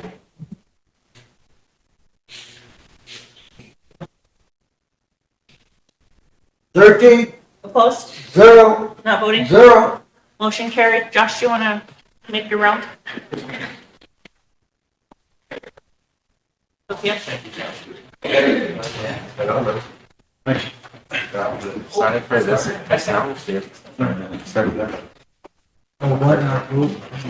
Thank you for your time.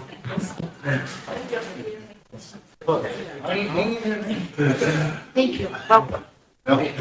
Wayne, did you have something that needs to be approved today? We're doing.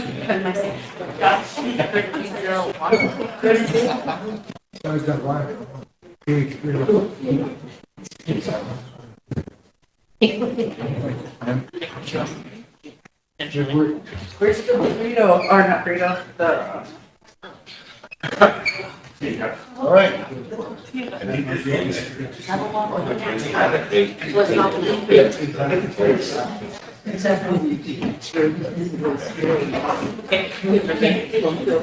Council, before we start on the resolutions, which becomes rather lengthy at times, Wayne has something he needs council approval on, so let's move to that.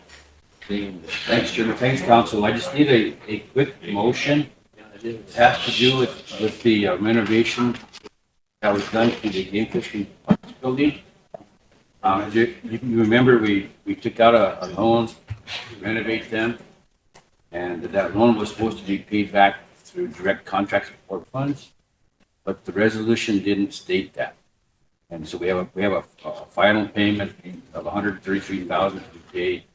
So I need a motion to authorize the final payment to C&C Concrete and Construction LLC for the repair of the Game Fish and Parks building in the amount of $133,581 to be paid from direct contract support funds. Bring it up. Fund 286.200. These are the old funds starting 24. All the direct contract support funds go into the individual programs. These are funds that the tribe collected prior to that. Madam Chair, I'll move, because I remember when that happened. And so you're just gonna, put the funding where it's coming from and that? Yep. Okay. Motion by Lila. Second. Mike, question? Chris, all in favor?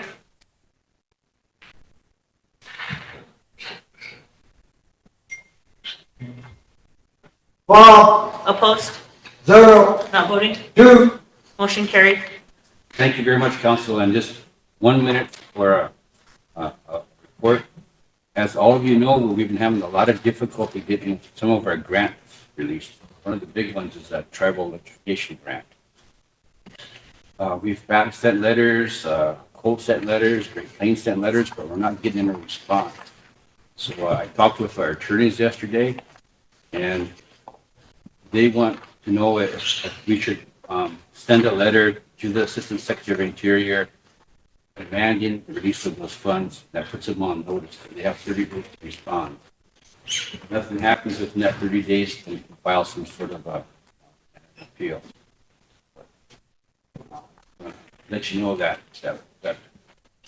I'm going to recommend that we do that, so at least that they put them on notice. Mike? Yeah, Wayne, maybe you could explain what kind of an impact that is having. Now, who's being affected? With the GEP program, we got the $12 million grant and we got authorization to proceed. So we went out and we advertised and hired contractors to begin the project. Well, after they hired stuff, and they paused, the Trump administration paused these grants. So now we have contractors out there that are threatening to pull out. But not only pull out, they're threatening to come back and sue us for any money that we put into the project. That's where we're at. Well, that's Do you need a motion for that, Wayne, or Yeah, it would help. Totes?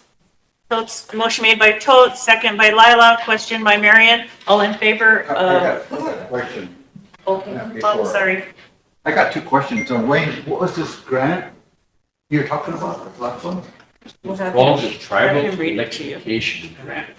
And that's, we were gonna build that solar powered energy, production plant in Antelope. That's gonna provide 5 megawatts of electricity for our system. Okay. And my second question is, before we release any funding to the contractor regarding Gamers Park, is there a final inspection report on it? That's what took so long. I mean, this guy was trying to get paid for the last 4 or 5 months, but we had difficulty getting all the inspectors, this crew, everybody together, but that was done last week. Okay. Question for Madam Chair, do we have a qualified inspector, certified inspector? We used ARPA's inspectors, we used Dubai, Archie. So we're not gonna have any more building problems then? I hope not. We hope not. That's been a total nightmare for me, I'm telling you, a total nightmare. Do you need that? Do you need the information?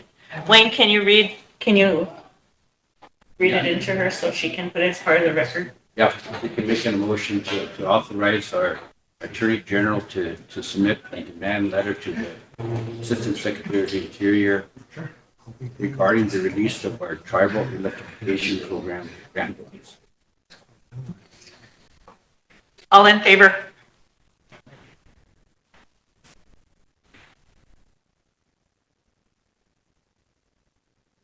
Well, Opposed?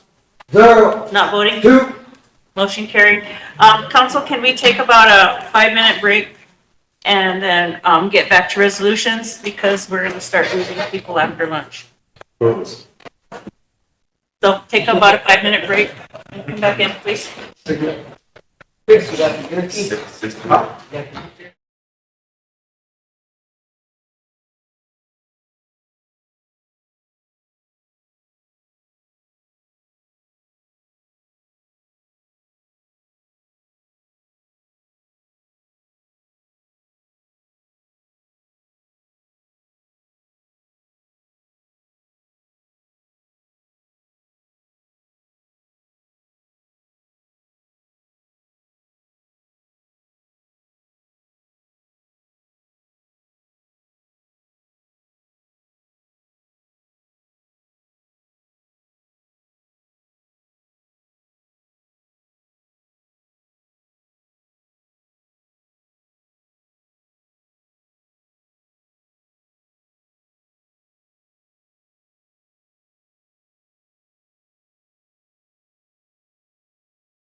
Real quick announcement on the resolutions, we need to pull from budget and finance from 2026 60 to 64.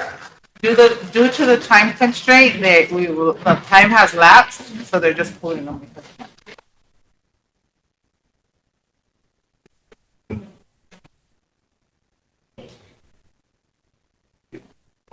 Okay, we'll start with, 20.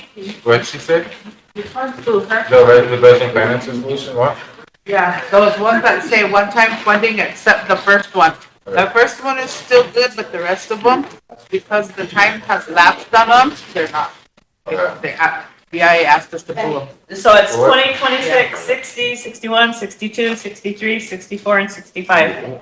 Those ones pull, that's the one that they're pulling out because time lapsed. What were they under? They were under budget and finance. Oh, budget. Sorry. Yeah.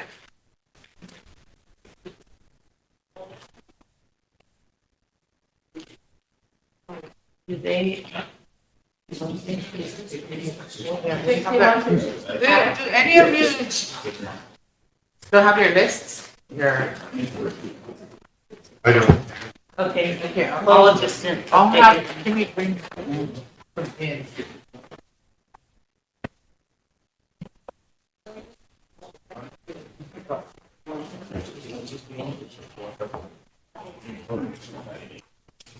$61 through $64? 60 through 64. Oh, 60. 60, yeah. So if you just want to start down the list here. Here, Budget finance, going this one. oh, okay, budget finance. We'll start with the budget and finance. That's the one you're pulling them out of. So we'll start with resolution 2026-58. Okay, Mike's out of the room, so. Yeah. Motion to approve resolution 26-58. Second by Coates. So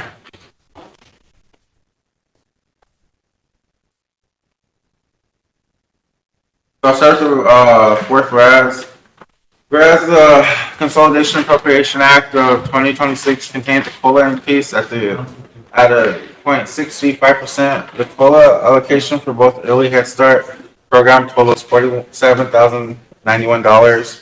And whereas the Shango Oyate Head Start Early Head Start program is requesting approval of the 27.65 COLA increase, and whereas the Budget and Finance Committee approved the 0.65 COLA increase for the All Head Start and Early Head Start programs employees on Tuesday, March 31st at 2026 at a duly called meeting with the quorum present, and has been recommended for approval to the Rosebud Sioux Tribal Council.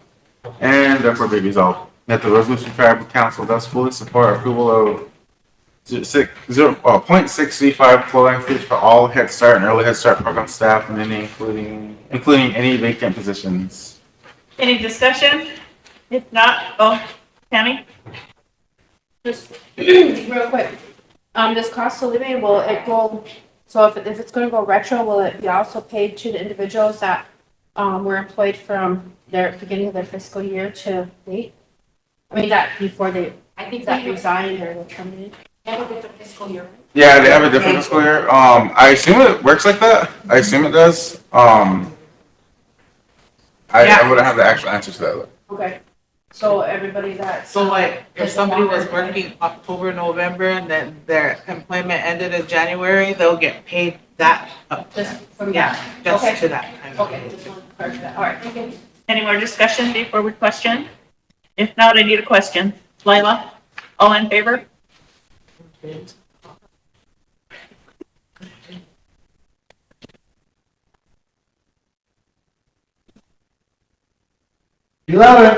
Opposed?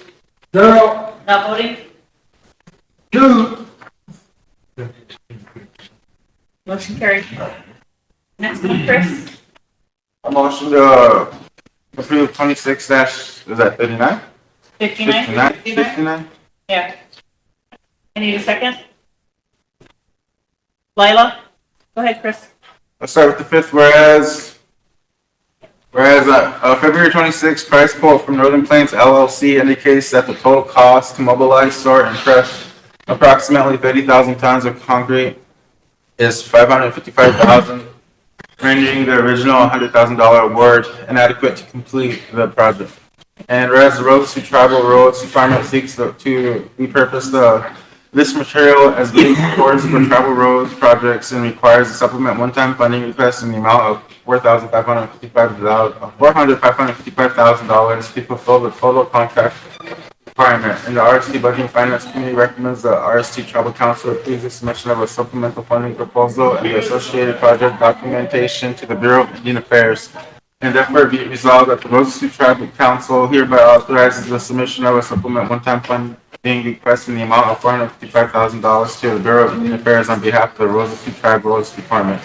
Be it further resolved that the Rosebud Tribe Council hereby approves the attached scope of work, budget, and budget justification for the Broken Concrete Reclamation Project based on the $18 per ton crushing rate and the $15,000 mobilization fee.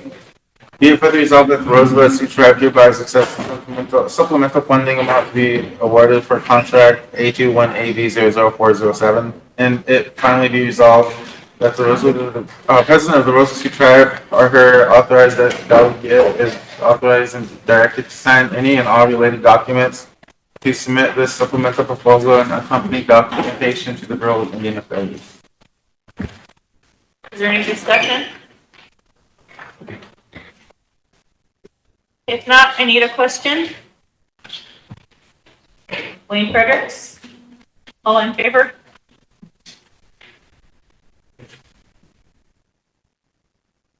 Seven. You voting?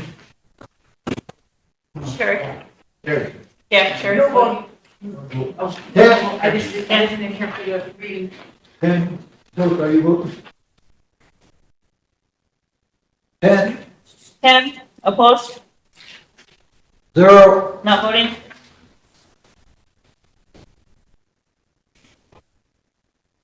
Four. No, Willie left. So Three. it should be 10-03. Motion carried. Okay, Chris. So Skipping past 60 and going down to 65. So we'll have 65 or we're skipping Yeah. that? Okay. Yep. So motion to approve resolution 26-65. And second? Bill? Go ahead. Find it yet? Yeah, I put it in the throwaway pile, hold on. Okay. Alright, I'll start with the,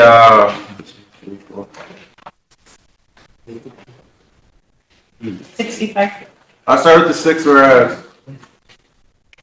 whereas the tribe was awarded a 3-year Economic Development Administration Partnership Planning Grant Award for the period of October 1st, 23 to September 30th, 26, totaling $153,000 to support the comprehensive economic development strategy. And this grant has been stagnant due to a lack of professional collaboration, reporting, and implementation by the previous administrator, resulting in 0 funds being drawn down to date and placing the tribe at high risk of losing $102,000 in unspent funds. And the current SEDS plans was submitted without official tribal council approval and has been deemed rifle-centric, and intentionally excluding vital tribal economical development initiatives and creating a barrier for the tribe to apply for broader EDA funding.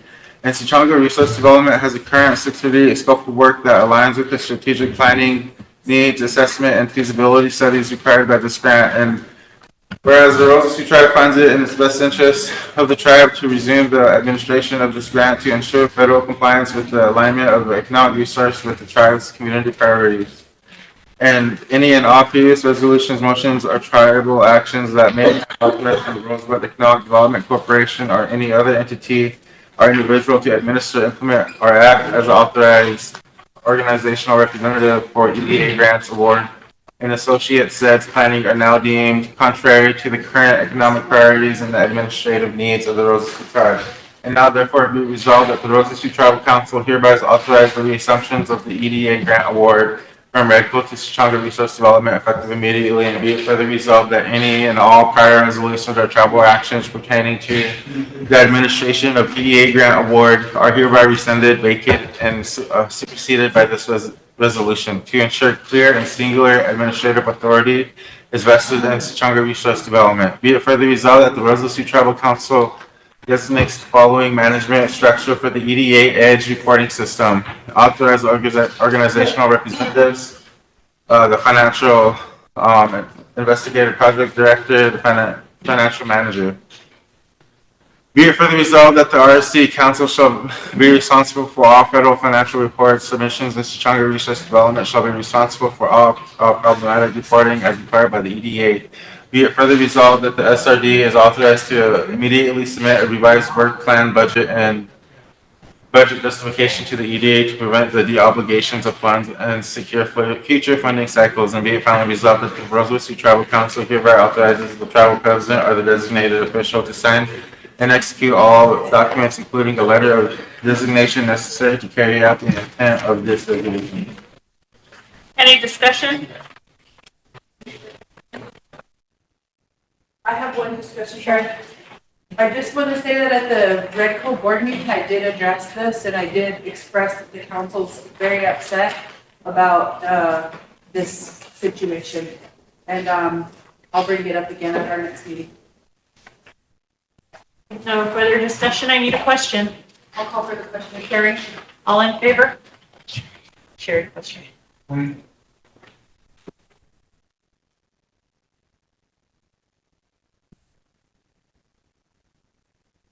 you all voting? I'm sorry. 11, Opposed? 0, Not voting? 2. Motion carried. Okay, motion to approve resolution 26-66. Second. Mike? Comment, please? Could I request that we dispense with the reading, as much as we have been, and just cite the purpose of the. Therefore, be Yeah, resolved. All right. yeah. Speed things up. It's your matter of record, but if that's what you want. Is it allowed? No? Yes? Well, a lot of times when you read them in, they are recorded, so if there's any questions when she's doing her dictation, what you read in is made a matter of record. But she said she'll go off of the resolution, so go ahead, go from there. Okay, I'll just read the therefore be resolved that the Roseville Sioux Tribal Council hereby approves and adopts this resolution and authorizes Sichanga Resource Development to submit the application for the T-Mobile hometown grant in the amount of $50,000 for the restoration and artistic transformation of the Rosebud Water Tower. And be it further resolved that if awarded, the project shall be implemented and managed by Sichanga Resource Development in formal partnership with the RST Water and Sewer Department, who will provide technical guidance and safety oversight throughout the duration of the project. Be it finally resolved that the Roseville Tribal Council hereby authorizes the tribal president or the designated officials to sign and execute all applications to departmental agreements, artist contracts, and necessary documents to fulfill the grant requirements. Seeking artists. I just have a question. Thank you. I think it's awesome. I think anytime we can put art anywhere, I think it's awesome. I was just curious where, what tower, where from your, So is it the new tower? it's the Rosebud Water Tower. Yeah. And so we want to put a mural. Is it this one? Yeah, we want to put a mural on the water tower up over here. Okay, and that's not the one that's getting torn down because it's old and stuff, right? Like it's being repaired, or it's gonna be there? It's gonna be there. Okay, I just wanted to make sure there wasn't. Okay, thank you. There's no more discussion. I need a question. Phillips, all in favor?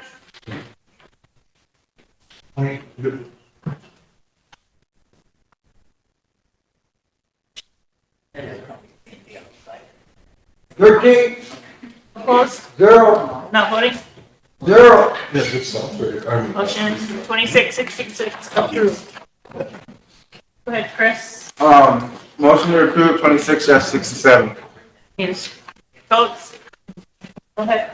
Whatever reading. From there, therefore be it resolved. Skip to the first, therefore be it resolved. Therefore be it resolved that the Roseville Sioux Tribal Council hereby approves and adopts this resolution and authorizes SRD and to submit a grant application for the USDA CWDG program in the amount of $250,000 for a 60-month project period. And be it further resolved that if awarded, the USDA Community Wildfire Defense Grant shall be implemented and managed by the Rosebud Sioux Tribe Preparedness Program in coordination with all the tribal departments and partners. Be it further resolved that the tribal council authorizes SRD to execute the MOA memorandum of agreement with Vision Quest Solution Inc. to serve as the lead planning contractor for the development of the tribal community wildfire protection plan. And be it finally resolved that the Rosebud Sioux Tribal Council hereby authorizes the tribal president or the designated officials to sign and execute all applications, the MOA, and all related documents. Any discussion? No, I need a question. Mike, all in favor?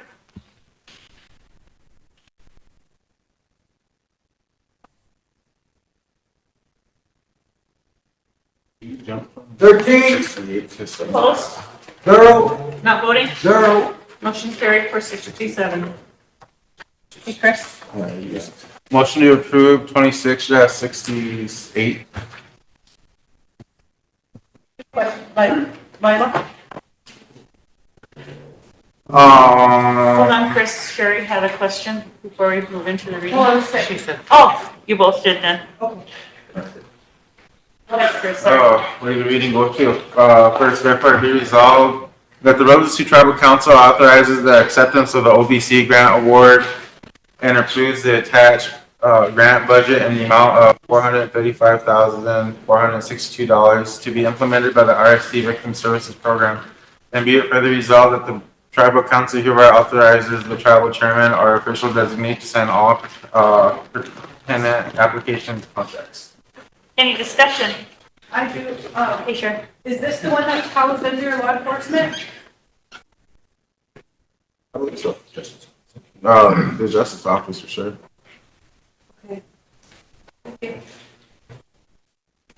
Yes, it is. Yeah, that's what they do. Need a question? Sherry, all in favor?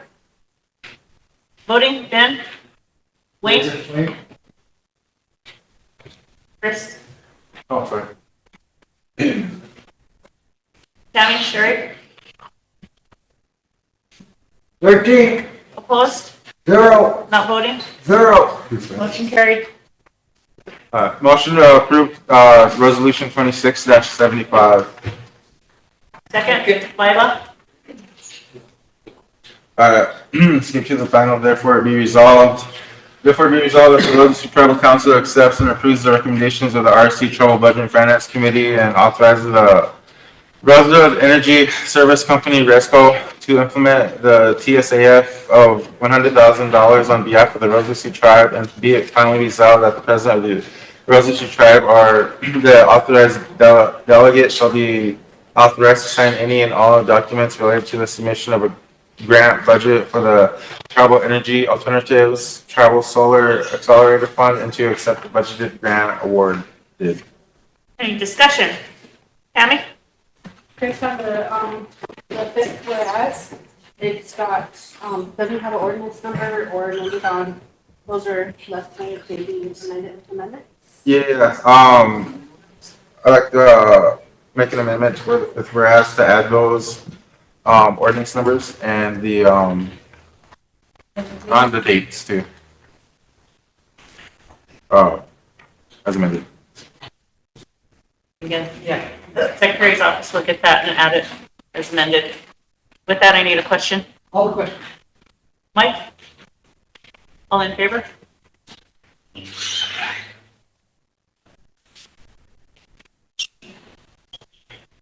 Well, 13, Opposed? 0, Not voting? 0. Motion carried. And then, on behalf of Budget and Finance too, we did have a discussion on a COLA. The one that we approved was just for the Head Start. We did approve a 2.5 for all tribal programs that budgeted it at the beginning of the fiscal year. And so, I'm not sure where that resolution is at either. Is that it? We have our minutes now, but that resolution, I thought we were gonna have that ready for today, but if I not. think a motion just to authorize. Yeah, we can. We already approved it in the budget, so. Because Motion last to year we approve. listed them. Allow them to proceed it. Okay, well, I'll make a motion to approve the, recommendation by Budget and Finance, pending the resolution, Second. or under the resolution is present. Any second? Lila, do you have a question, or are you seconding? I'll second, but I have a question. Okay. We need to specify the. So all the programs, so at the beginning of the fiscal year, when we approved all the budgets for all the travel programs, a lot of the travel programs included cost of living, a COLA increase. And so in Budget and Finance, we came together and we kind of agreed that all the programs that had already budgeted for this amount, that already budgeted for this amount have it be effective retro October 1st, beginning of the fiscal year. For the ones that have already budgeted it.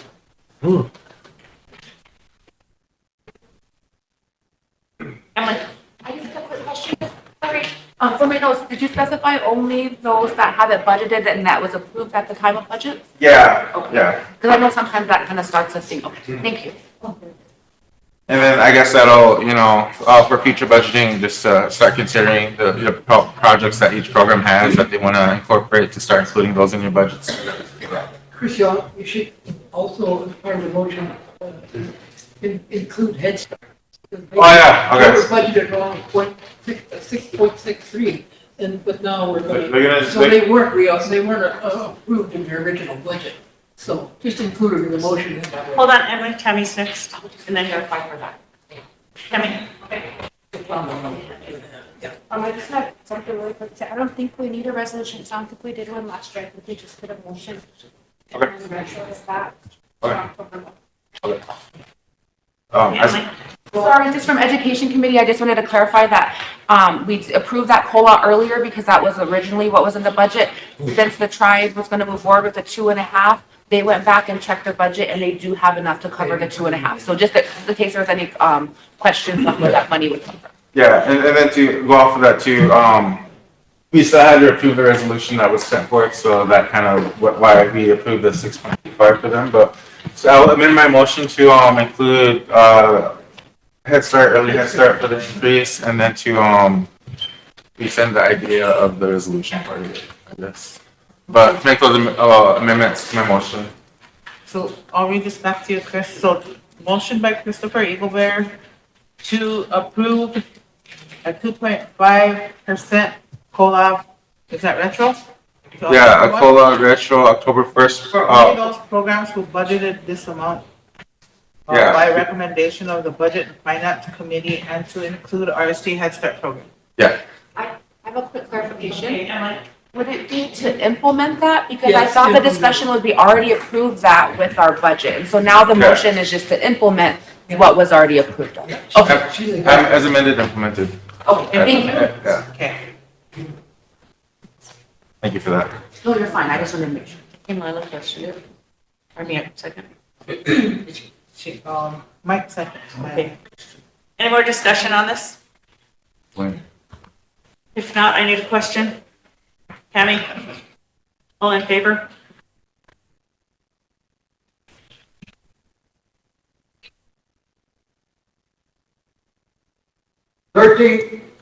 Opposed?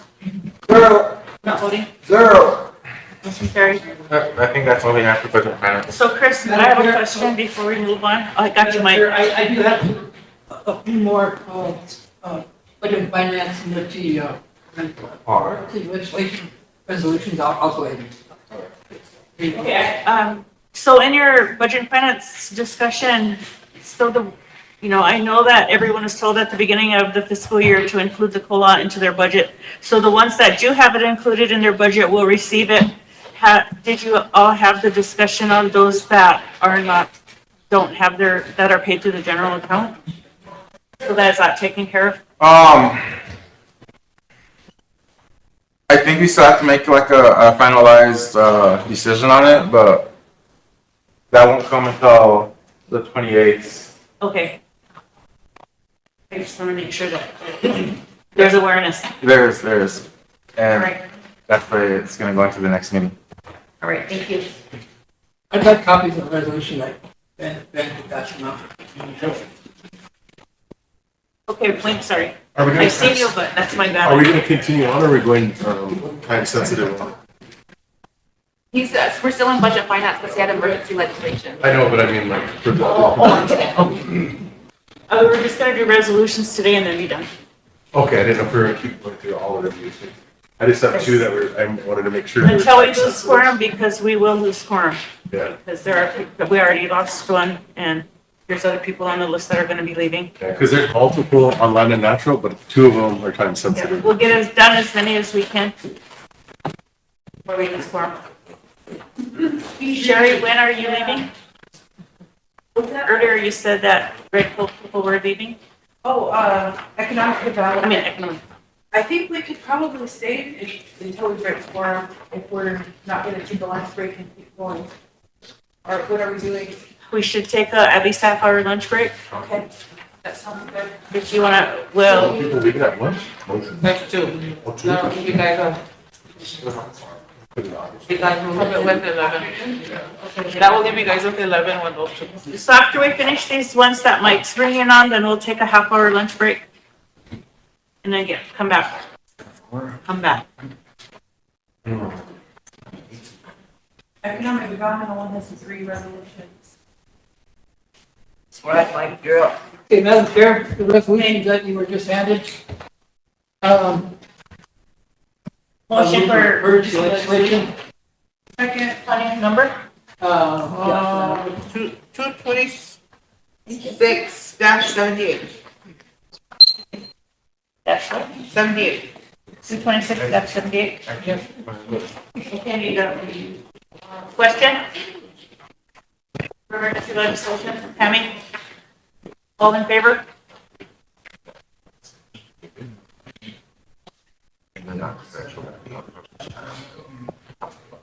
Bob, are you voting? 13, Opposed? 0, Voting? 0. Motion carried. Move to approve resolution 2026-78. Second. Madam Chair, this resolution has to do Sherry. with, has to do with the awarding of a contract to the successful bidder in this case, it's Storm Drenching Limited Liability Company in the amount of $548,521.50.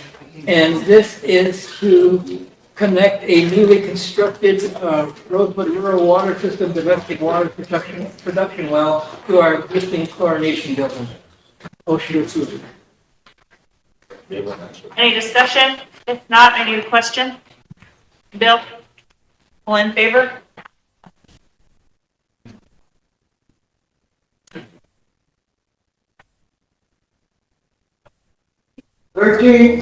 Opposed? 0, Not voting? 0. Motion carried. Okay, Mike? Madam Chair, I move to approve, move for emergency legislation on the next resolution now that's passed out. For 26, what, 79? 79. 79. I need a second. Phillips, question, Lila, all in favor?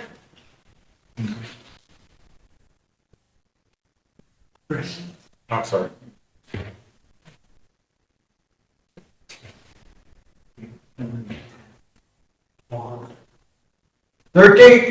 Opposed? 0, Not voting? 0. Okay, Mike. Madam Chair, motion to approve 2026-79. Second. Marion? Go ahead, Mike. Madam Chair, this resolution has to do with the approval of a purchase of a well production panel that is, that's a panel that is basically needed for our water system. And there was one successful bidder. It is Windwater in Millbank, South Dakota, for the emergency replacement of a 98-8 production well control panel for an amount not to exceed $34,110. Any discussion? Any question? Chris, all in favor?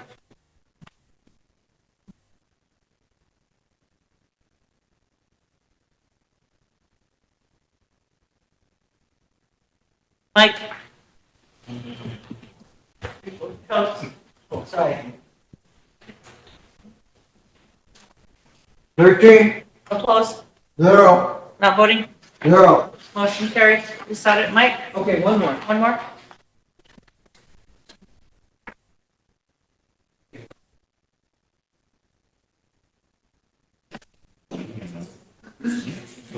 Thank you.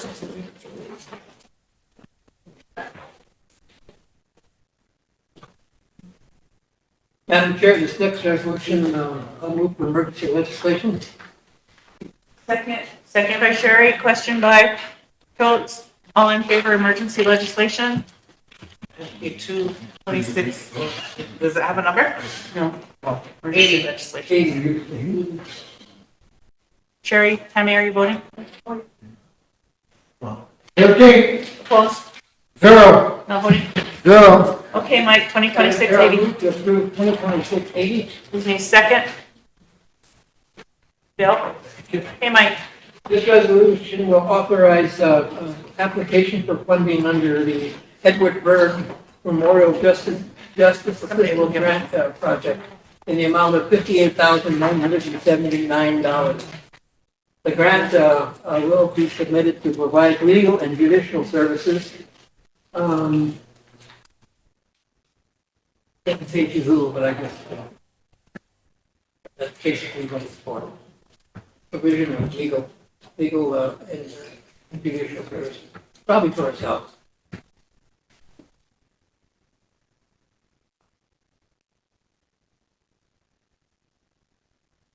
Any discussion? Did y'all have a chance to see it? If not, I need a question. Chris? All in favor?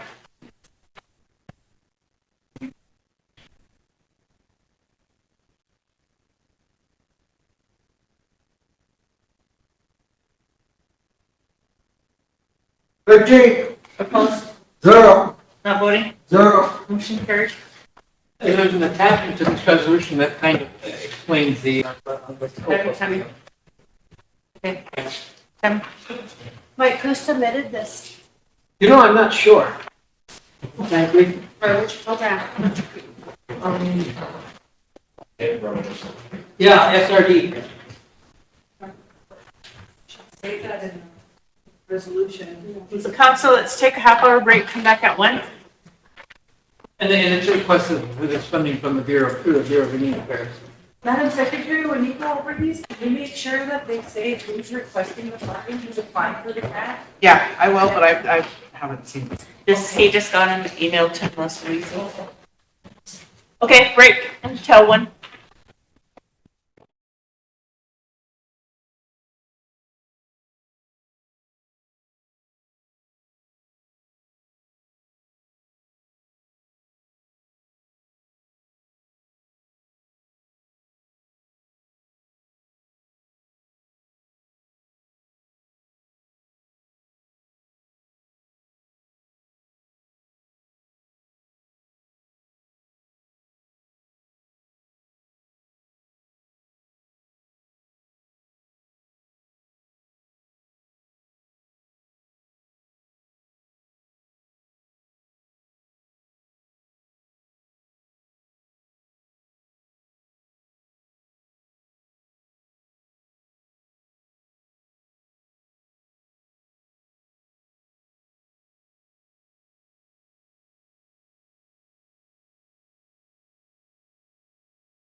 Put us back up. Go, Ben. All right, Mike, did it? roll call. Dolores Holtzblatt, Here. Christopher Eagle Bear, Todd Bear Shield, Evasti Cowboy Wright, Kelly Woodnight Jr., Michelle Hollowhorn Bear, Royal Yellowhawk, Robert Rattingley, Charles DeBrey Jr., William J. Marshall, Wade Frederick, Still here.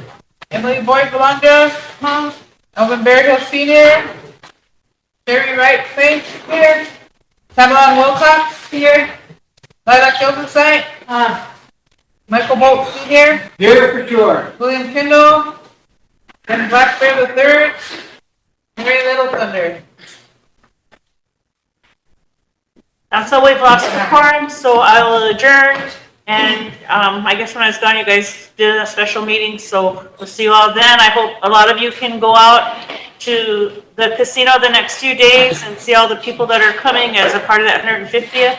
It is a big deal, and we've got a lot of different tribes coming here to visit our reservation and go to that meeting. Madam Chair, on the 29th or 30th, can we please have Peoples come down and give us an update on the fire departments, please? They contacted me yesterday, so we will. Madam President, could I just ask that these really important events like that, if we could coordinate a little bit better, maybe with the secretary's office or at least with council? Because yesterday, or was it the day before, whenever it was, I had somebody not from our res reach out because I was a council rep asking about this big meeting that was happening, making sure I was gonna be there, and I was like, no, I'm house board on Thursday, sorry, I don't know. And they're like, oh, it's a special meeting, it's for council, you're gonna be there. And I was like, okay, so that's why I asked the secretary's group, what special meeting that we're having, and then hearing today that we invited people all the way from Canada, I think is amazing to have this unification, but like we have health board and we didn't even meet yet this month, and so it's just a little bit problematic or hard, because now we're most likely not gonna get quorum, because many of us wanna attend that. So I just was wondering if we could get better communication about these types of events. I wasn't even sure about it, and I found out that Lawrence sent the information out in an email. Okay. Because I didn't know either. Okay, so those announcements will be coming from Lawrence? No, just yesterday's. Oh, okay, thank you. Becky and the Chair, on the 29th, part of our agenda is to have that meeting with, on lot 62, is it? Range unit. Well, I don't know if anybody's notified VIA or the families yet. Well, that's what I was gonna say is, I'll be right back, have the secretary notify the travelers. And VIA and Hill and Hood Round, so get that done and dealt with. And then on the 30th, that one was also for, interviews for the CEO position for SWA. Oh, I know, I know. Pulls out the public relations officer, and we wanted to set interviews for that as well. On the 30th? I remember what Megan said. I think it was the 30th, wasn't it, saying housing? It was the 30th. Okay, I'm going for applicants, so. Here, Ben. Are you gonna be in Friday? I'll be in and out because I'm gonna go up there. So just call and see if I'm here or not. Okay, sounds good. So range unit 62 is the first thing on the list, right? So they should be here right after next. Yes. Okay. Good afternoon.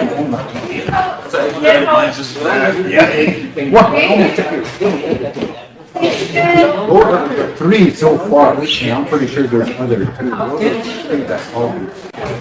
Okay, I'll take it. See you then. Tell all your girlfriends I said hi. I said, have a good weekend. Did you take my phone?